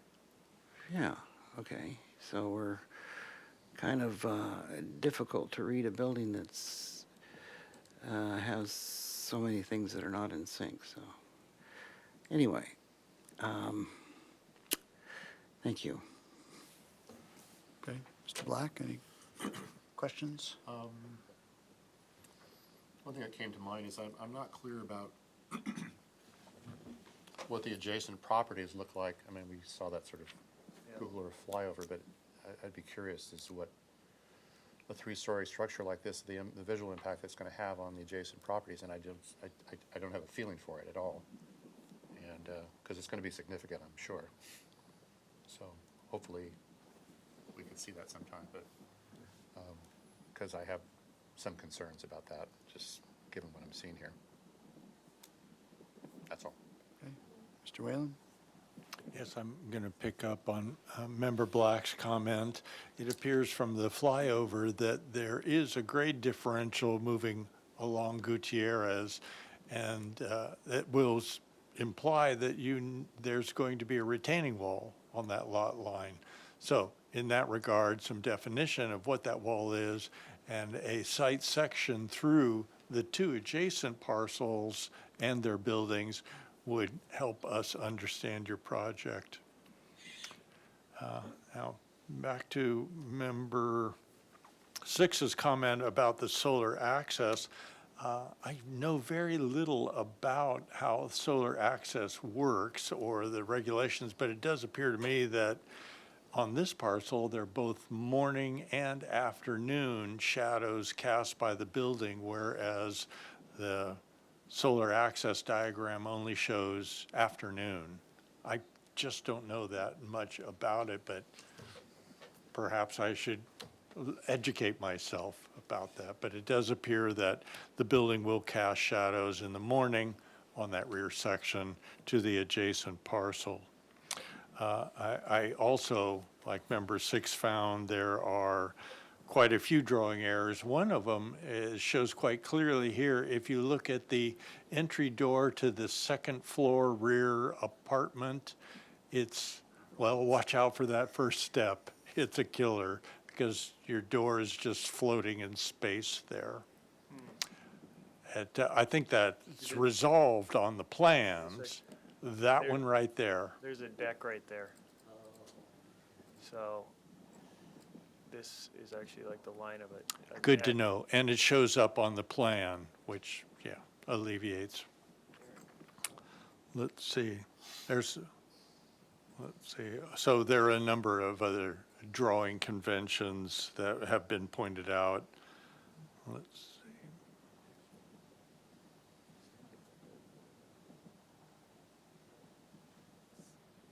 Those are all my questions. I just wanted to throw it out there to you. I don't know how the applicant feels about this, but would you, it feels like there's a lot of questions that are coming from, just the early stages of the project and the drawings and all that. And, we're lacking some of the normal context, imagery, and analysis of the neighborhood and things that really help us make good well-informed comments and direction.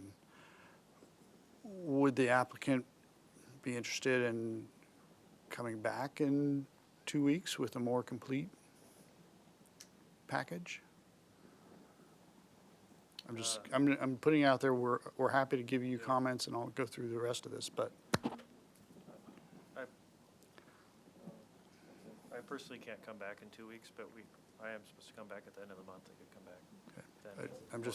I want to give you guys a fair shake. I know what my response would be, but I'd have to obviously just check. Do you want to huddle? scheduling and,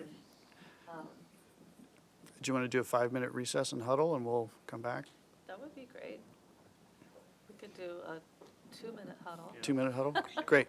It's late. Yeah. Okay, let's Thank you, recess Chair. for 2 minutes.